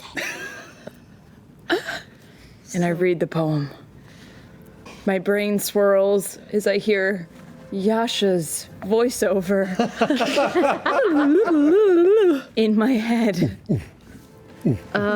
So it's at the top of it, it's a whole paragraph that is crossed out and scraped. And you see some words like bow and abs, and shorn, and envelop, and things like that, and it's just crossed out. And underneath it, Beau. Yeah, this was a poem, but then I realized it was a dumb poem, and I can't write poetry. Sometimes I have an easier time when I put the pen to parchment, so here it goes. I've watched you. I don't mean that in a creepy way. I mean, I am a little bit of a creep, but I know that you know this by now. It takes me a minute to open up. So I watch, I observe, I take it all in as opposed to letting it all out.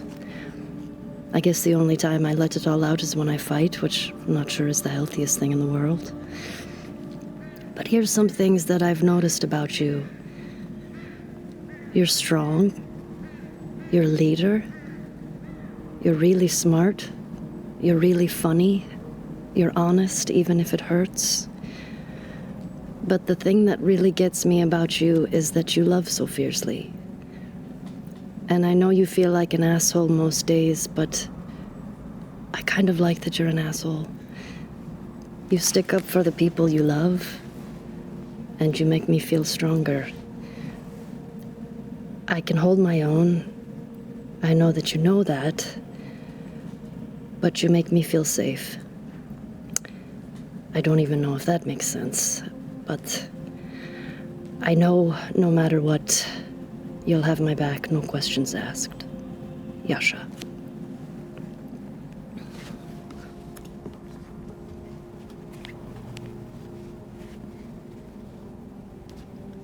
Good. Go fuck off, Fluffy. Leaves the cocoa behind. Thanks, Fluffy. Wipe away a few tears as I see them hit the paper. And I just sink into the tub till I'm underneath. Could you cast tongues on me? I mean, you know, the spell where you can make me understand languages or whatever. Yeah, I could do that. I just want to read the book, Caleb. You want to read it yourself? Well, I mean... Read it to you if you want. Okay, it could take a while. Well, are we talking about... Princeton Cat? The other cute cat with the hat. So I walk us in and sit us down by my fireplace, which has no stained glass window. The furniture in here is pretty nondescript. This is a boring room, Caleb. You really decked everyone else out. Well, it took a lot of effort for you all, so no time for me. This is meant for children. Okay. My mother read it to me when I was very little. It's called the Cat Prince. The Katzenprinz. Yeah. Okay. Once upon a time, in a little house on the edge of a great wide wood, lived a young boy with his mother. The poor boy was sick and spent much of his days in bed, watching the days pass by from a little window in his room. The boy's mother loved him very much, but as it was just the two of them, and the boy was ill of health and frail of form, every day she had to make the journey to town where she worked in the kitchens of the local lord.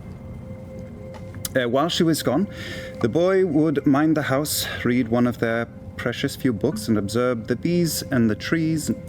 Oh, that rhymes when I translate it. And the birds in their flight as he spent the greater part of his time resting in bed. The boy knew that his mother loved him and that her time away was all for his sake, and he was grateful to her and loved her in return. But it was a lonely life, spending his days rereading some of the same books or talking to the air in their little home on the wood's edge. One day, and this is all illustrated as we go through. I hope you're showing me the pictures. Yeah, I'm going page by page. We're sitting on the couch together. As the boy sat in bed looking out at the fields that lay between his home and the woods, he noticed a cat making its way out of the forest. It's been a long time since I read this. It was not long before the boy realized this cat clearly making its way toward his home was no ordinary cat, for upon his head he wore a little top hat. And if that were not strange enough on its own, as the cat pattered up beneath the boy's window, he stood, doffed his cap, took a bow, and said, "Greetings, young master. You look as if you could use a bit of dancing." The boy, stunned by these words from the dapper little cat, could scarcely find his voice. "Oh, no, sir," said the boy. "I don't know how to dance, nor am I made for it." "Nonsense," said the cat. "Why, anyone can dance if only they look to. Come out of doors and let me show you." And as he spoke, the cat donned his hat and began to turn in circles and dance. And he's dancing on the page. The boy was curious, but said, "Good Sir Cat, I am afraid I am ill. My lungs are too weak and my bones are too frail." "Oh, maybe they are and maybe they aren't," the cat replied. "But either way, you do not want to languish one more day in bed watching the world go by, do you? Come, take a walk with me through the fields, and I will show you how to dance." Overcoming his doubts, the boy managed to climb down from his window and walk a few steps closer. This was no ordinary cat and no ordinary day. And though he felt unsure, his heart did leap a little, and he began to follow the marvelous little cat through the grass, slowly at first, but with more vigor as they crossed the fields. And eventually, he found himself stepping under the shade of the woods for the first time in a great many years. All the while, the cat frolicked and capered as they wound their way deeper into the wood, and eventually the boy found himself stepping into a ring of trees. The cat whirling about, his hat in hand, the furry little dancer twirled around the boy, laughing and calling while the boy watched his mouth agape. And then, quick as a flash, the cat brought his top hat down right atop the boy's head, who was very suddenly plunged into darkness. Is this going to be a sad story, Caleb? Then I turned the page. But only a moment, because all about him, shining in the dark, he saw the glow of hundreds of eyes. Feline eyes glimmering in the dark. Suddenly, about him, lanterns flared to life, and the boy saw he was no longer in a wood at all. Here, he saw a grand ballroom festively decorated and filled to the brim with cats. Big cats, small ones, old cats, young ones, cats of every breed and color, and in the center of the great hall, upon a stage, stood the boy's feline guide. Only now he was dressed in very fine robes, and upon his head sat a thin golden crown of wrought golden leaves. He's a prince. Which is illustrated right there. Beautiful little cat. Well-worn pages. The boy stood in wonder and amazement as the great host of cats bowed to their prince and then in turn bowed to him. "The world of men is heavy and hard," the princely cat proclaimed. "But here across the vale we move with lighter step. Dance with us, child, and forget your troubles for a spell."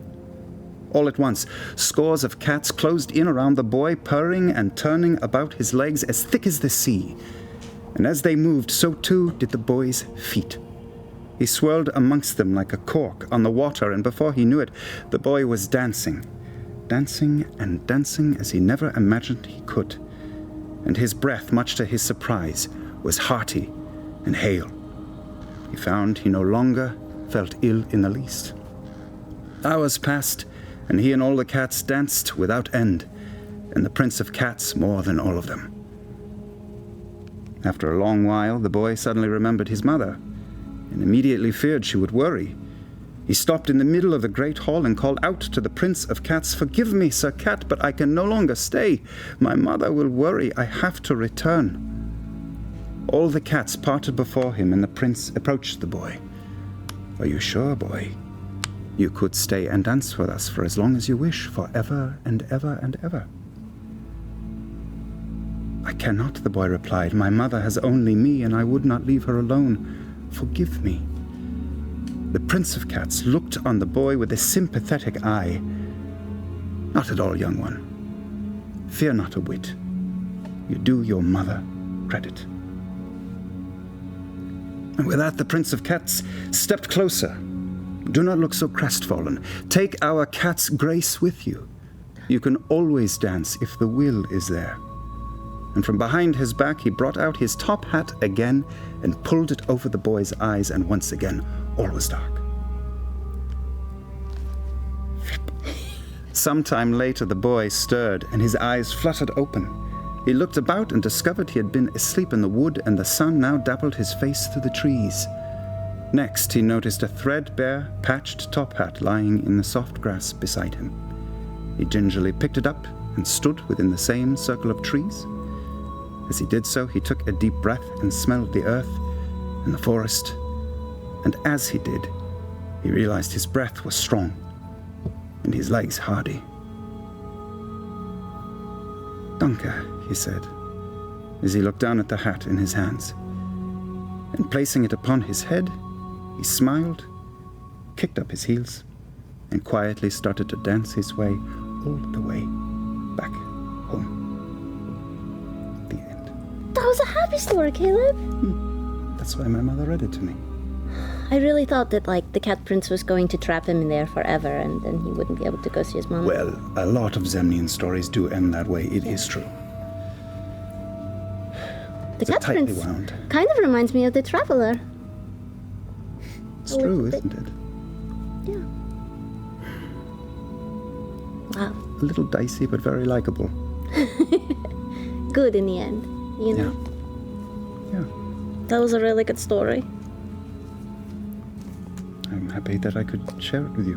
Me too. Thank you. Can I have it back? Oh, yeah, it is your copy. It will vanish when you leave here, though, but it is yours. Thank you.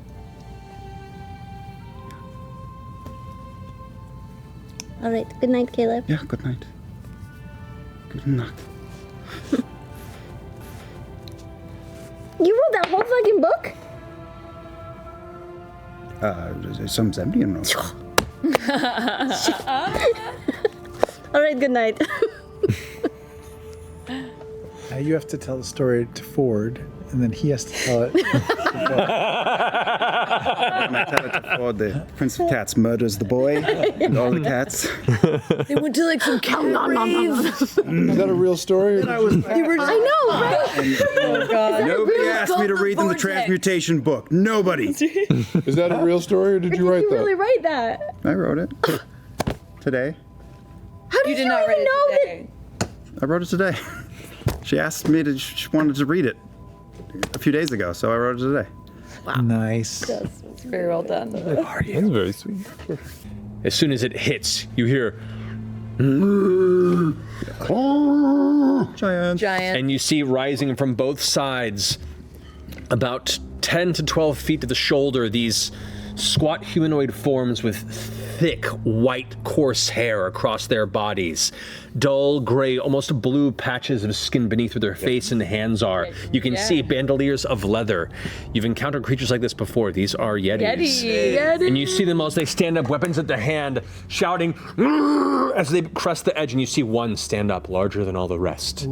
One hulking behemoth of a Yeti as it crests to the top of the hill, holding this giant, jagged-looking hook spear at the end, and just goes, and begins charging inward. It is now the large Yeti's turn. You're ready to camp in this. Who is stunned. He is on his knees right now. Wanted to build a house. I almost graduated. Oh, he said stop. And he falls to like one arm on the ground, just bleeding out of the wound in its chest.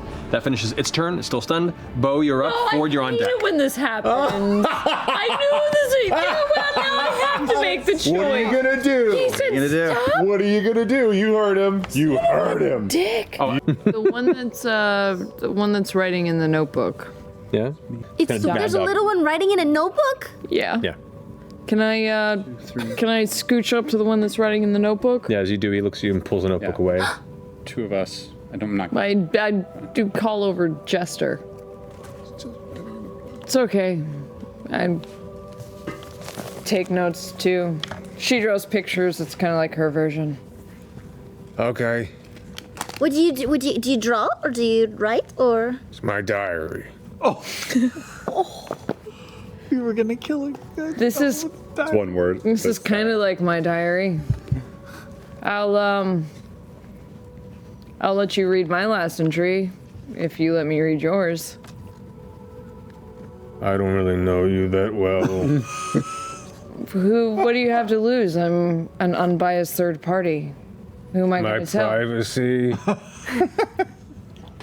You know, sometimes if you open up to a stranger, it can actually make you feel a Are you little bit pushing better. the Yeti? Yeah, a little bit. Show me your. Yeah, okay. Let me read your diary, bro. You may make a persuasion or intimidation check, your call. Oh, yikes. I rolled a 2. For a total of? 3. Listen to the dice. No means no. The Yeti goes, oh, no. Puts it away. It's just very personal. I hope you understand.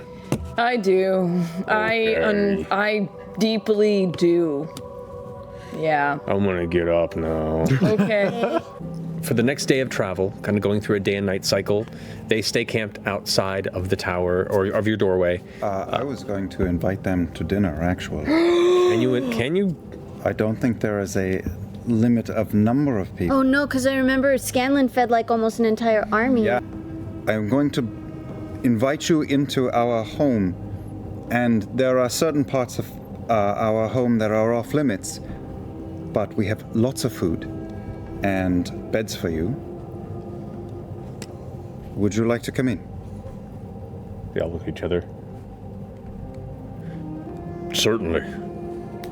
Oh wait. Don't eat the cats. Are you allergic to cats too? No, Do you- know what a cat. Do you have cats? I don't think I've any idea what a cat is. We'll find out. Okay, well, just Fine. follow our lead, and don't break anything. And All right. Dagen's like, if you see something small and furry, they're here to help, not for feeding. Got it? Gotcha. All right. Wow. This is very weird. Yeah. I'm a Yeti. We're fucking. We are out there. Carefully lead them into the tower and just think up. And Caleb starts to float. They step in, and at first it's like, it's a lot. It's a big tower, but with all of them in, it's not as big. It's pretty. They're still like kind of squished in a little bit, and when they think up, it takes a minute for them to kind of gather what you really mean, and then when it does, one of them starts lifting, it goes like, and just starts doing like the uncontrolled space spin, and it's just losing himself. Like, it's good, oh it's god! good. They grab their friend and try and pull him back down like a balloon, and all of a sudden they start going, it's just this mess of uncontrolled Yeti floating. Does everybody come up so they feel at home? This is full on like early fizzy lifting anxiety, and then eventually they start riding themselves, and they're going, oh, this is so cool. They start pushing off walls. Weapon of choice. There's scratch marks on the walls. They're doing it, but you know it'll be fine. That's next fine. day. It will just recreate. Mitzi, we have guests, big guests, so I need you to make a very robust meal. We probably need. Yesterday was vegetarian. We are going to need a lot of meat, so I would like ribs, big ribs, like mammoth-sized ribs. Okay, barbecue sauce, all of that. But we'll also have the mac and cheese from yesterday, as well as the waffles and the pancakes. That's good. I want ale. Yeah. Double amounts and some ale. Yeah, good call. Travis.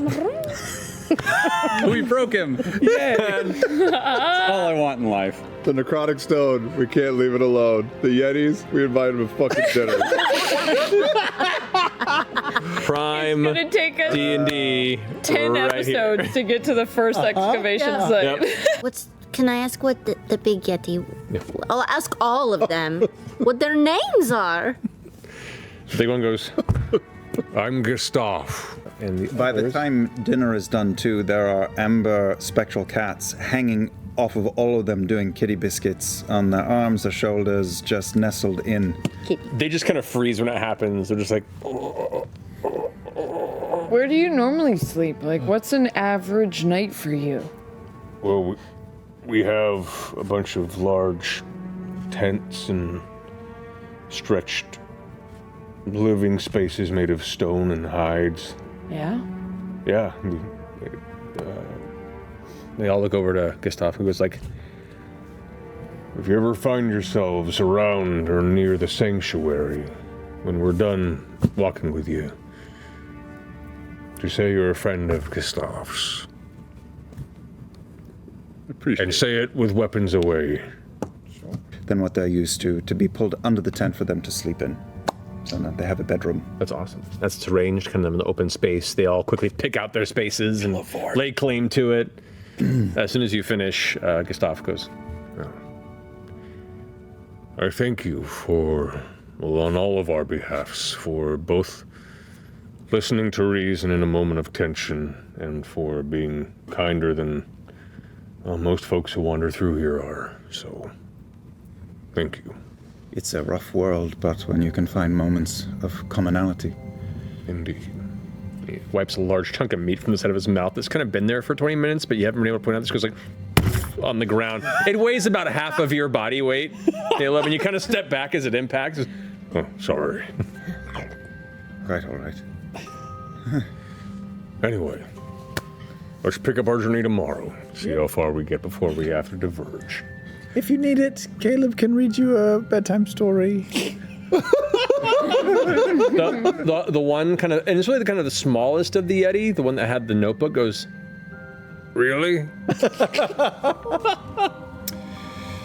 Yeah, I have a copy of Der Zauberlehrling.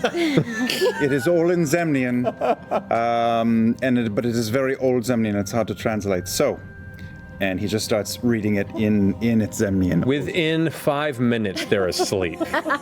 Soundly and comfortably, and the inner halls of Caleb's arcane tower now reverberate with a chorus of discordant snores that just vibrate the air. The actual glass of the windows sometimes seems to resonate with it at times. It's a very unique sound. It's weirdly beautiful in its primal music, but in your chambers, thankfully, the noise is blocked. And Veth, you've already climbed your way up there, you said?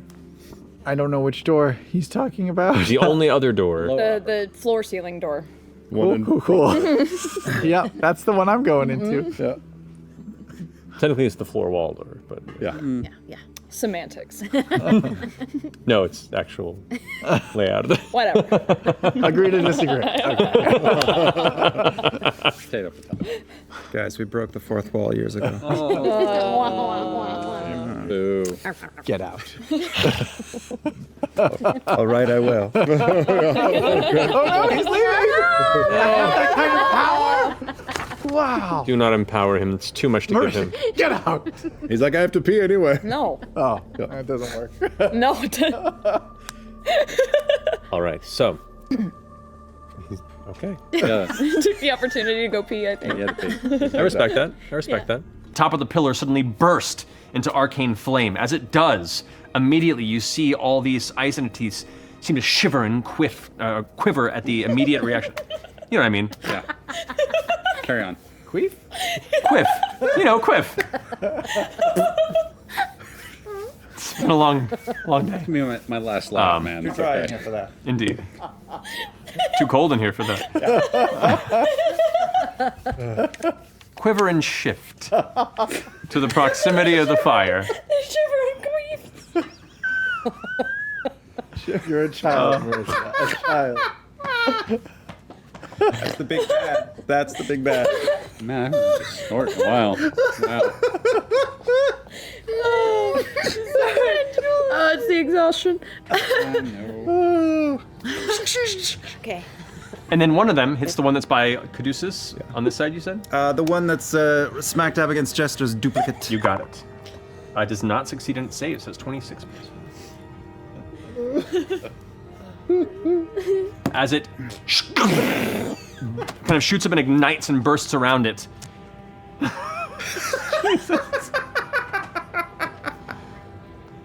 You watch as the fire consumes a majority of its exterior, and as the flames burn away, it's barely holding on. The crystals have mostly now melted away. One that's nearest to Caduceus, closest to me. You got it. Go ahead and roll an attack on that one. I got this one move. It's crazy. Yeah. Stop, it was just getting better. Oh, me too. I got 19? got the giggle. 19 hits. You can go ahead and roll damage. Oh, I'm gonna fucking murder all of you. 15. That's 15 points of force damage. 15 points of force damage. That is 12 points of force damage. 12 points, you got it. And then the third. Points? And another 18. Yep, hits. Okay, great. Last one. Ooh, 14 plus 5.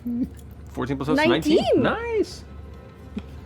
So as it moves towards the edge of Caduceus' radius, it slams into that element. It's still bouncing around. Apparently, this is. It's like the way it's It really is. It keeps making its way around the circle. Yep. No eye contact. No eye contact. The thing is, guys, I love that we're all laughing about farts right now.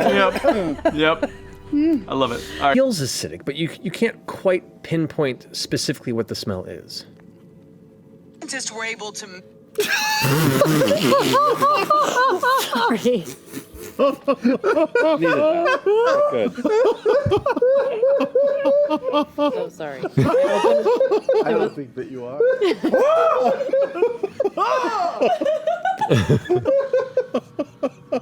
We'll post that later on. But you do, after a moment of searching and kind of following the smell, find what you think is the source of that scent. I've told you a little bit about these people. And Molly turns and goes, Right. No, you said there was, a past. An encounter with something I wasn't quite present for. But nevertheless, for this time, let us meet for the first time. I am Lucien, the Nonagon. The Nonagon. So you really have no memory of any of us? Not particularly. But you remember Kree and the rest of the Tomb Takers from before? Oh, we have quite a bit of history. You keep saying Nonagon. What does that mean? That means many things. And just for like an overarching strategy, are we at some point going to take Vess's body back to the Cerberus Assembly and be like, she died a long time ago, here's proof, just trying to clear the record, or are we going to drop her out the window and say she died out in the wilderness by herself? Well, this is a possible positive of contacting Hey, Astrid, because we you could... guys. Interesting point. Guess what? I just was real curious. So I assume Vess isn't gonna meet us there because she's dead. Yes, Dagen, you are within the circle of trust now. This is a very complicated situation. Wait a second. Oh boy. Who's got the modifier? No. Oh boy. Shit. We may have a bottle of ether in somebody's bag. Go to sleep. So here's the thing, Dagen. Those histamines fuck me up. Just keep eating pie and listen to Jester. Those people that came out of the ruins before us, Yeah. that we were like, hey, hide from them because they're scary people. Yeah. Geniuses. They sort of snuck into the town and they killed her. So because we were hired to protect her, sort of, we were hired. So we decided, oh, you know what we should do is we should go after them and make them pay. So that's what we're doing now, we're following them. He's just looking real intent at you, like his mouth still kind of half encrusted with bug pie and other pies, caught in his black beard as he goes, oh. But you'll still be paid for all your time. Yeah, I assume. And You just... And you didn't wish to share this information with me. Now an accomplice in the murder of a member of the... you're not an accomplice. No, you're not an accomplice. Because we are trying to clear... We are trying to... No, keep going, you've got it. We're figuring out how they killed her. We're going to bring those criminals to justice. And that is why... we're sort of a detective agency at the same time. We solve mysteries. We do. We're very good detectives. It's definitely bad, and apologies, we were improvising in the moment because it is obviously a very bad situation. Yeah. What we are discussing now is how to minimize the fallout from that problem. So, one of the reasons I had considered contacting Astrid and Eadwolf is because we could try to cover our tracks, pretend it never happened. Not doing a very good job here. No one in the assembly is a very big fan of each other. We could just try to be straightforward with my friends. Broken, frozen pond areas where it looks like some moisture is kind of frozen into solid spaces, and he brings himself to the top of the hill before stopping and...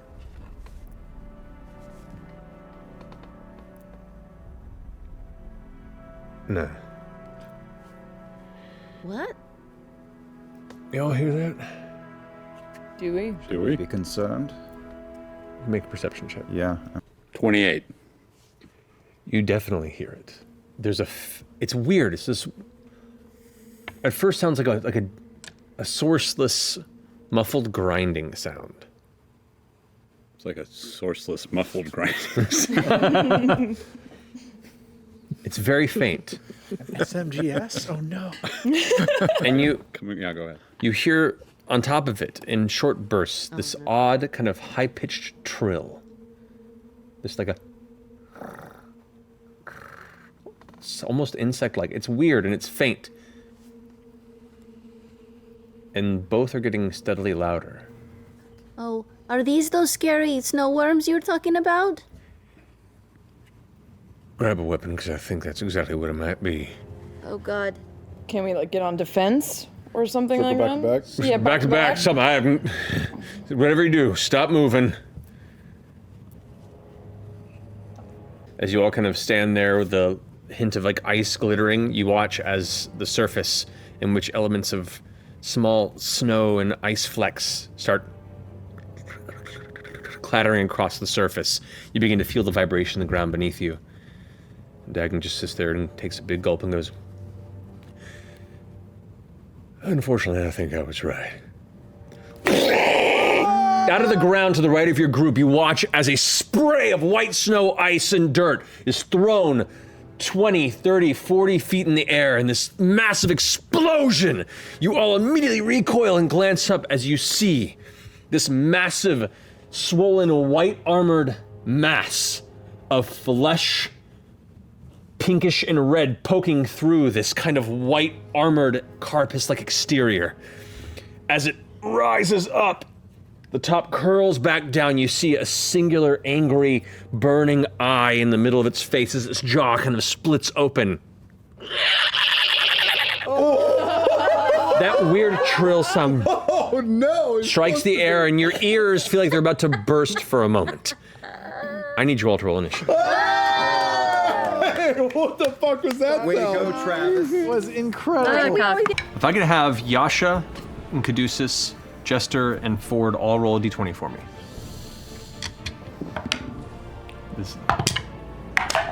Nope. Natural 20. Why? Why? It's right here! Whoever rolled the highest was going to be the target. Yes. Definitely wasn't gonna be me. I feel like that's in some way appropriate. It's still gonna attack as a bunny. It's gonna attack. Of course! All right, In the 80s. Wait. You have Star Razor up, don't you? I do. Oh! Does it automatically fight back? Yeah, it does. Oh no! It does. It blasts He back. takes. Like 25 points of He damage. takes Not 25. 1d12. Oh, he's up. Radiant Oh, damage. That rabbit's got 2 hit points at best. No, you don't. Oh, it's a worm You again. don't roll the hit. Where's my Just does it d12? automatically. Of all people for the bunny to go after. That's amazing. Well, One. good. I want to fight a worm. I rolled a 1. I know. It has a hit point. Oh! It's a snow bunny. Hit point of a kitten. Oh no! Somewhere. Meat's back on the menu, boys! I'm not gonna make it a bunny this What are you time. making it? A turtle. So you move over, make an athletics check. A 22. You beat its 6. Yes. Yeah, as part of your shove attack, you turn it onto its back in the snow. And it's snow. Oh, Okay, and I'm gonna turn his head away from Fjord. I'm gonna just kind of like turn him on his shell. There you go. And then I'm gonna give The turtle? I'm gonna give him some scratches on his belly and just be like, what are we doing? Get a little more of that iron powder, but I crunch it down and try to shrink the turtle to tiny size. I don't have a smaller turtle. Matt. You know, Yeah? Yeah. Yes, Travis? Do you have like a BB or hey Matt, you know how when you're Yeah. the spinning, head of a mini? you know how when you're spinning and you bring your Here. arms in, you go faster because the turtle's smaller. Oh, yeah, does no, it it's, start it's to spin spinning a lot faster? quicker now. It's just Remember the orb tiny of orb of death in the first campaign? It's like that but with legs.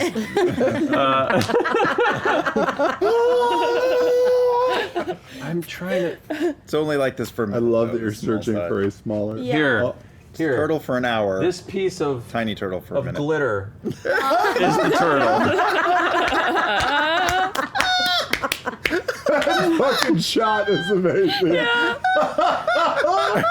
all just dead. Zoom in on that glitter. Epic confrontations! The high level realms of Dungeons and Dragons! Those PTZs. Yeah.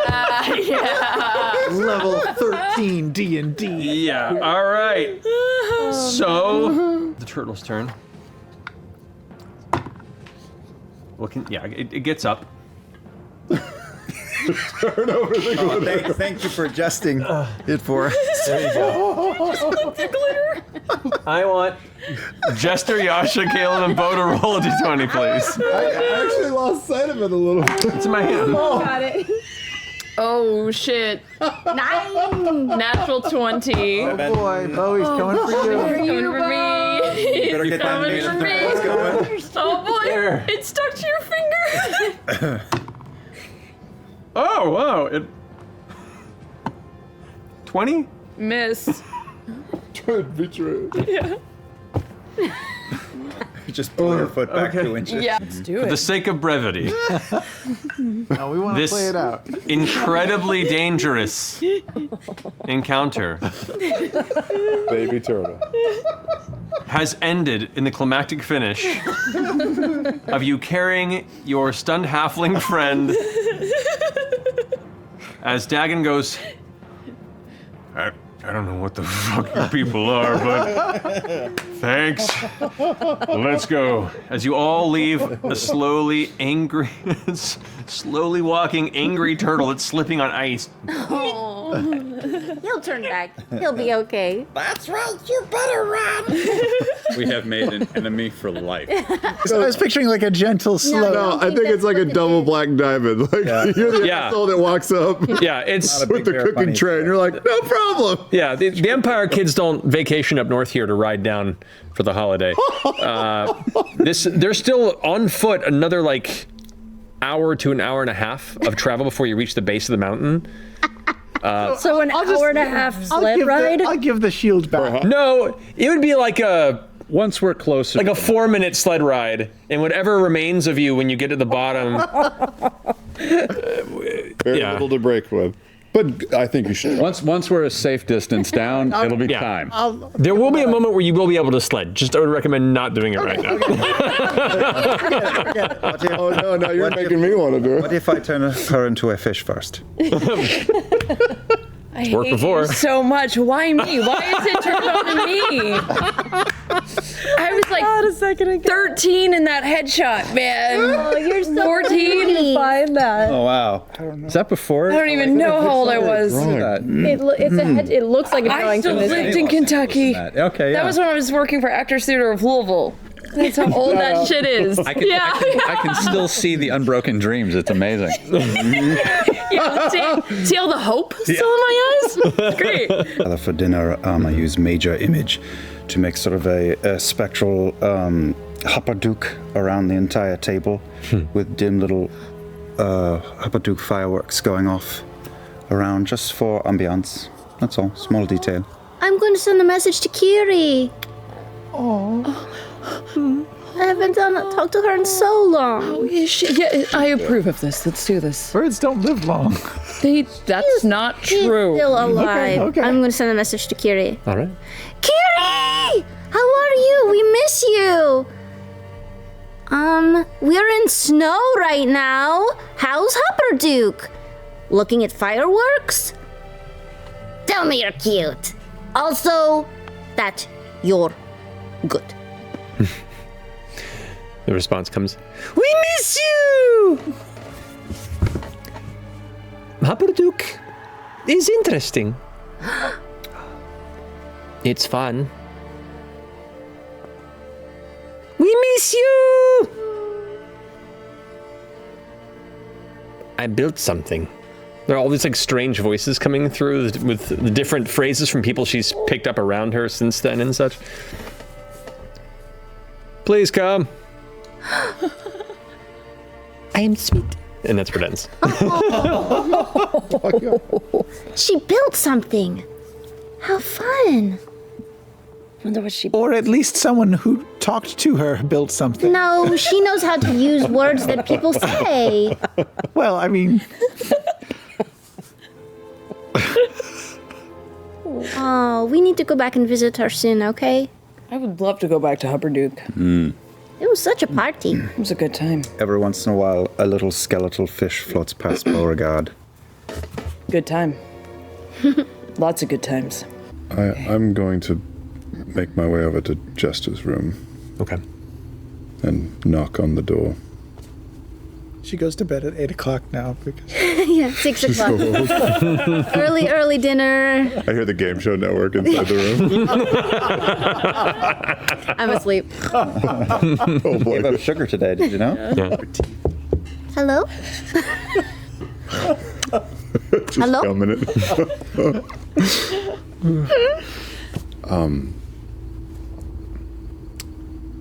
I was really worried about you when you fell. Yeah. This suddenly feels far more serious than I thought it might be. I know. I can't get the image of it out of my head. It's scary. What do you think will happen? I think if they bring it back, it will absorb everything it can. It felt like all of the people that lived there, like they were part of the city now, like they could never escape. It felt like a hell. It felt like torment. And we have to stop it, right? Yeah. I may have a problem. What is it? I saw you standing on that pillar, and it was the first time where I kept myself from trying to stop something that was happening to you, and I didn't do anything, and it's bothered me. You couldn't have done anything, Fjord. It was in my head, you know? Yes. I don't want you to gamble with yourself.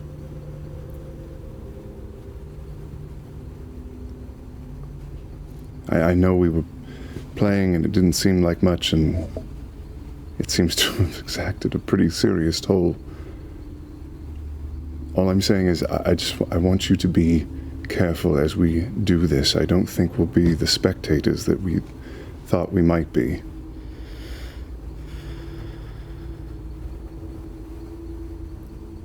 Okay. I want to come out of this and be able to go back to the sea and go back to Nicodranus and go back to where it's warm and not fucking freezing, and... Me too. I just don't know if that's... I don't feel as optimistic now. Me neither. But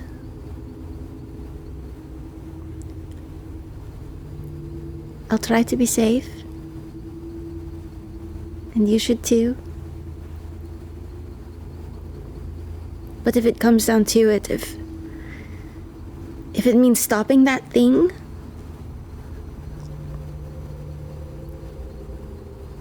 I want to stop that thing. I told your mother I would look after you.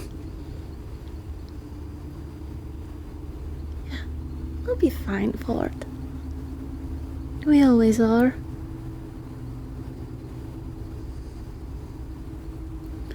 I care very much for you. Really?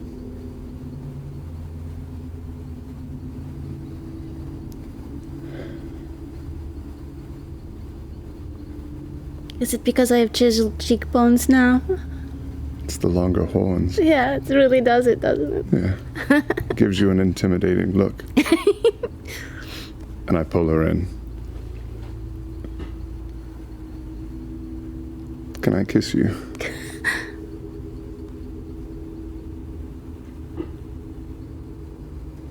I kiss her.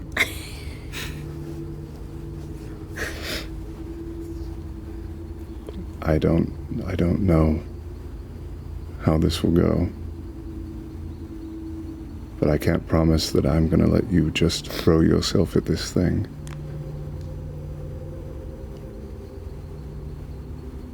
I don't think I can do that.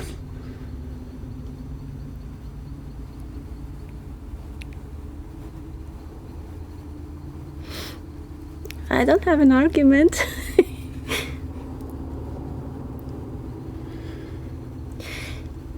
Kissing is a lot more fun when you're not dying.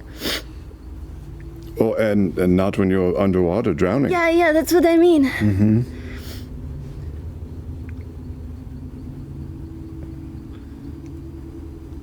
I don't know what to do with myself anymore. I've wanted to do it for a while. I'm kind of a big coward. No, Fjord, you're very brave. I am very brave, aren't I? You are. I feel a bit better. Me too.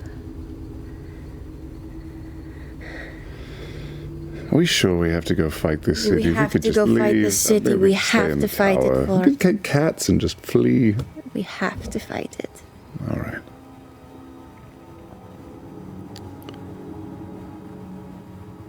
I'll see you in the morning. Okay. Good night. Good night, Fjord. I'll leave.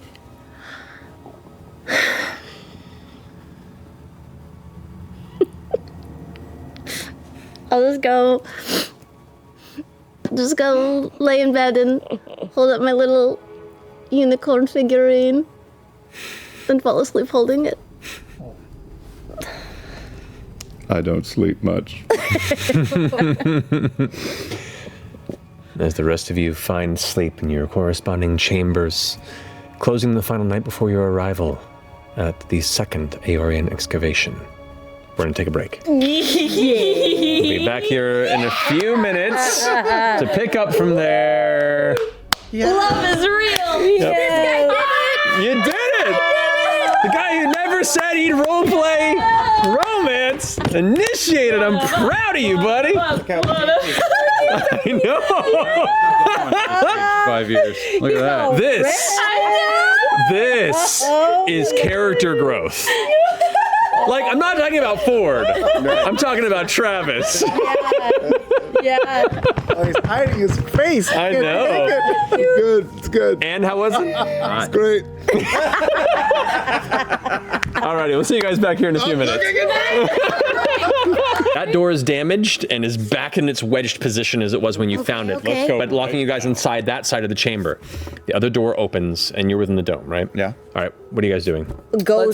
Going through. Nothing's pouring out or anything. Nothing's pouring out. Looks good. Hey. This hallway too is like 15 feet wide. It's the same as the previous one. Okay. Okay. Then yeah, we're gonna Okay. go down that hallway. All right, cool. Dome disappears. You guys take a few steps and you hear The dome if we need it. That's a baby. Oh, I hate that sound. It is like a lower pitch baby. It's an old baby. Really quickly, or? Oh no. Oh no. Let's go. Should we go back into the dome? Just scooch back. Just drop He that. just Oh, dropped you just the dropped the dome. as you guys you hear like this kind of heavy metallic footfalls heading from further down the hallway. You're looking and you see this faint light kind of swing side to side. Oh, for God's sake. What do you do? It's an anglerfish. Yeah, we make friends with it. It needs a friend. Okay, hang on. Is it dark in here? Is it dark? There is no light in the room aside from what you guys have created. Kill so, your globules. Kill them. At the moment. all right, you guys all back into the middle of the hallway. You hear like you step into like glass that breaks under your foot. Thankfully, nobody gashes their ankle, but as you back up into it, you see the light kind of slightly swinging. You hear that. Shit.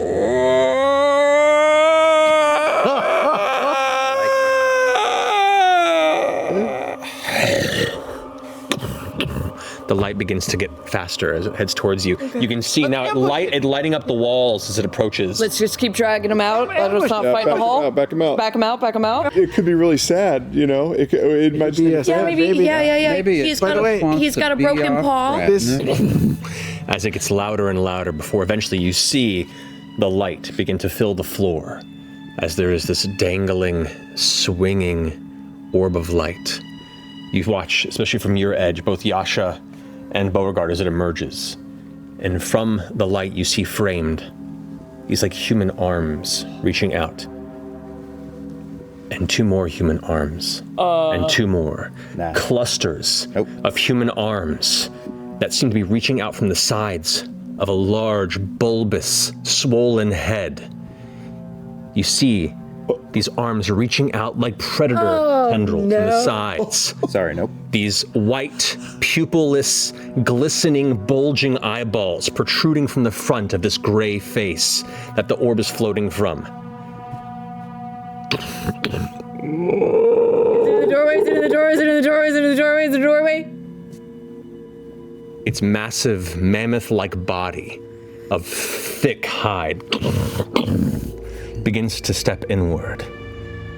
As its head turns slightly this way, you can see the face, humanoid, but awfully cherub-like.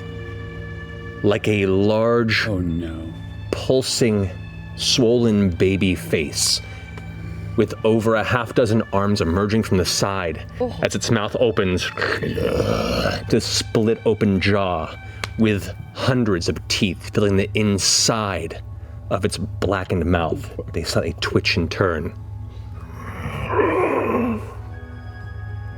And that's where we're going to as we get to fight this thing. One of my favorite minis of all time. Put it down so I can see it on the. Is this a real thing? Did you make this? No, this is actually from Kingdom Death. This is one of the things that got me to buy it. Wait, can you turn on the camera so we can see his little Wait, are you at the right? little face? Oh yeah. I don't know. Because you're at the one that I touched, right? So don't you have to be at the other one? Terrifying. The rest of you watch as its kind of floppy dangler is now taut and like being pulled like it's on the edge of a like a fishing line almost. Oh, well, floppy dangler. Sorry. It's okay. No worries. Spacing out. Well, in the interim, This is what you're doing now. That's good because it's one of my least favorite photos. Well Are you done. trying to go this way? It's a pretty good photo of you. It's always one that is. Sorry, 11. The yellow is a nice thank you. color for it. I like that you're color coordinated. No, the yellow is definitely. Yeah, it looks nice. Sunny in it. I would have tried to pull you out, but I'm Fjord. that's a natural 20. Cancel. Can you cancel? Yeah, you can because you see it. Canceled. Fuck. Never get to have any fun. Grave clerics. Next campaign, no grave clerics. No, it's totally fine. Fair. It's totally fine. Well, good. So it's not a crit on you. Great. And do I see Veth? No, Beth is nowhere in sight. I don't see Veth? 80 feet down. No, I'm down. Oh, I'm on the tree. You're on the tree. Okay, I go the rest of the way down. Okay, you go all the way down? I'm hiding. Yeah, you don't see Beth. You have the light of a rave stick to look by, and you don't see Beth anywhere. And I click it off. Veth, I'm here. You bitch. I know you're fucking down here, you bitch.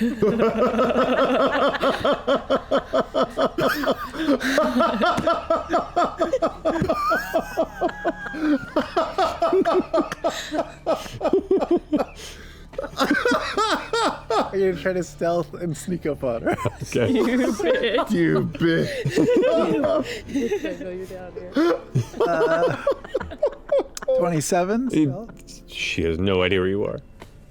I'll give her a wet willy.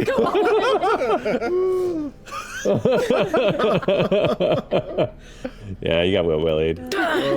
Into this blue-lit, familiar chamber. Before we walk in, Okay. so I wanted to do this at the end of the last game. Okay. I just kind of stop Yasha, because we're in the back. Okay. We're really nervous. Yeah, really nervous. Oddly, it's not because of this. Oh, It's you make me nervous. In a good way. I've got cotton mouth. In a good way. okay. I read your note. Yeah. No. I thought I really fucked up, and I just was like, was it too much? No. I just. No. Okay, it's great. You did read it. I thought maybe you didn't read it yet, or maybe you did, and you just were like, I don't want to Yeah, it was like, I read it, and then like we kept having house guests. Like we had the Yetis, and then we had Dagen, and then we just kept bringing in weird people into the tower. Yeah. So it's just like it was, and then we'd be like good night, and then I'd be like, I'm rambling. It's a weird question, but we might die soon. Yeah. Do you want to like go on a date or something?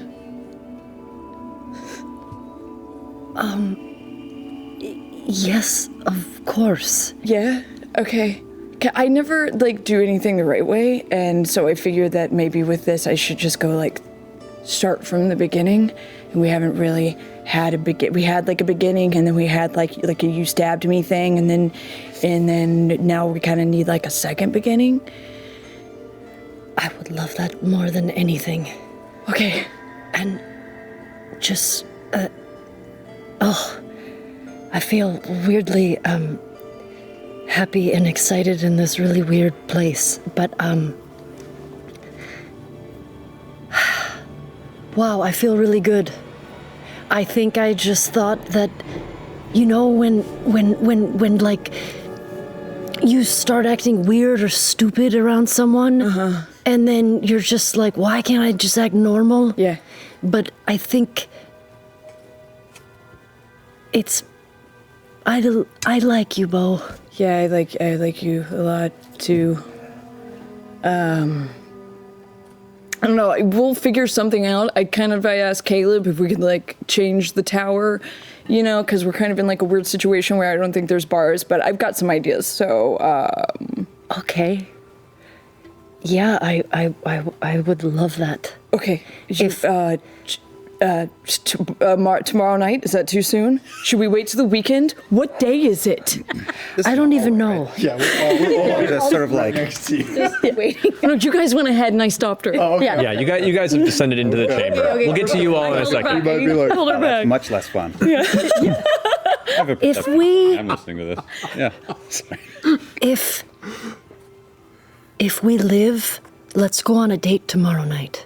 Okay. Yeah? Yeah. Or I mean, we'll see. If we're still in here, we'll figure it out. Okay, we got time. Yeah, we'll as we're like trekking through the tundra and saving the universe, we'll make plans. And then if we go on the date and you're like, not into it anymore, that's okay too. Yeah, same. Yeah, Yeah, okay. you're like, no, I don't want to make it weird, you know, because we're like working together. Yeah. No, it's weird, but wow, I don't even know what to say. I was not expecting that, but I wanted to ask you earlier, but it just I'm sweating. yeah, me too. I get really It's like, nervous. But you look great. It's like you have a very nice do. thanks. Okay. Well, I'm looking forward to it. Stay alive, please. Yeah, you too. Okay. Let's go steal an ancient relic. Okay. After you. Okay. Yeah. I walk away and try to look really cute. really cute. Like move my hips a little bit more. I just kind of like wipe the spittle that gathered in the corner of my mouth. And then I go forward. All right, as you strut your way behind your compatriot. Hey, what are we doing? Are we all figured, we got it figured out? Yeah. Well, we kind of thought that you guys were talking strategy. It seemed like an intense conversation. It was a strategy. It's a strategy of a So what's different the kind. plan? Yeah, what did you guys come up with? Yeah, I mean, we were gone for a while, so. Yeah. The plan is to stay alive. Yeah. Stay alive. Until not get, tomorrow night. Yeah.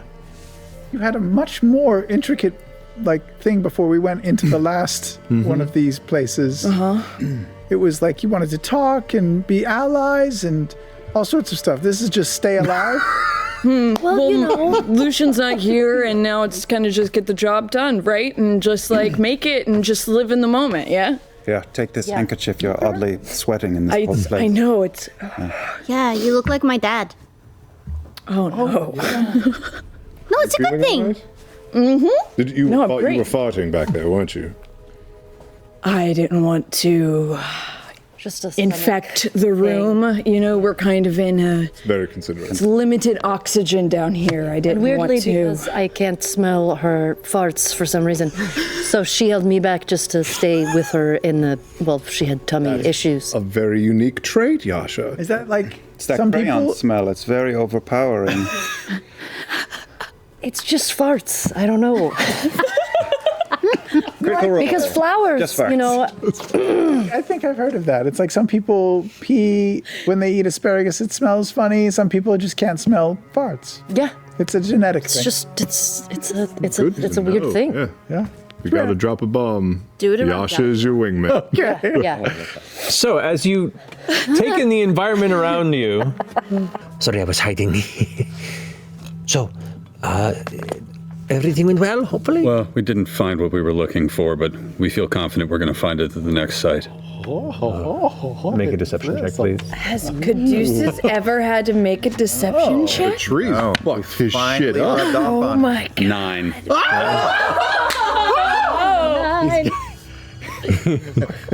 He just stabs you. No. There's a reason I don't do this. Just goes, huh. Yeah. Very well then.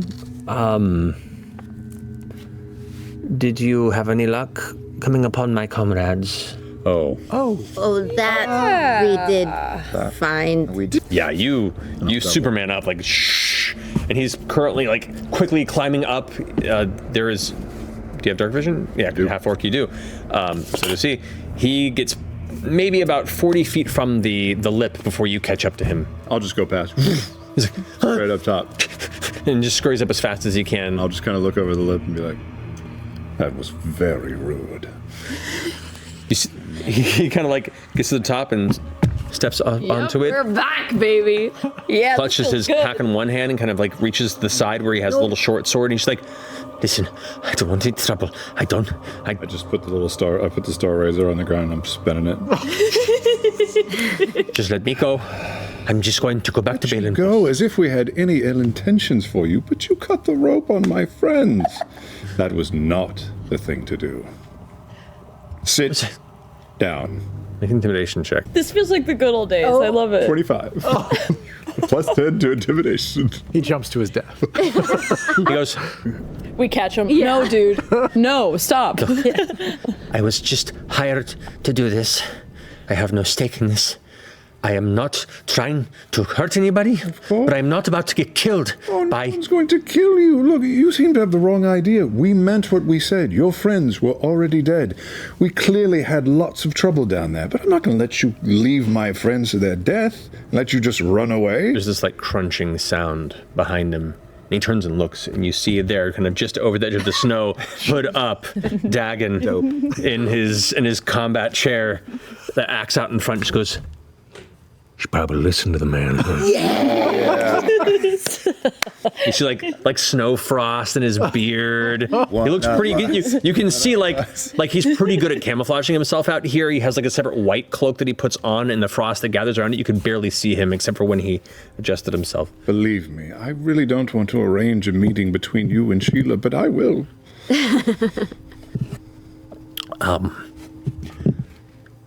Just sit. Sit.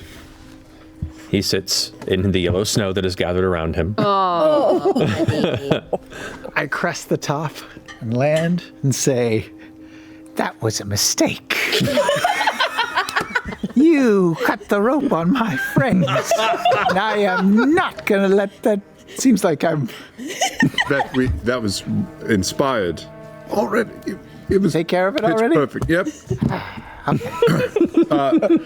Now, in all of that pack that you have, I don't suppose you have any, I don't know, additional rope, do you? No. No. It's complicated. Yeah, we're on a bit of secretive state business. We'd love to share, but I think it's safer for you. It's of dire importance. We're saving the world. Fine, keep your secrets. That's fine. And he just keeps walking alongside you quietly after that. As you guys continue on, there's a certain point, Jester, you hear a familiar voice near you say, Can I just trip him? Just once. Well, yeah, obviously. You hear, kind of glance over and it's just like this face full of, like, almost like a pie to the face of snow. And he's like, You all right? Are you okay? Here, let us help you up. I saw. What happened? In the middle of snow. What did you trip on? He looks back. I thought I saw a... Huh. And he just keeps walking. The voice creeps back into your ear and goes, thank you. I needed that. I did too.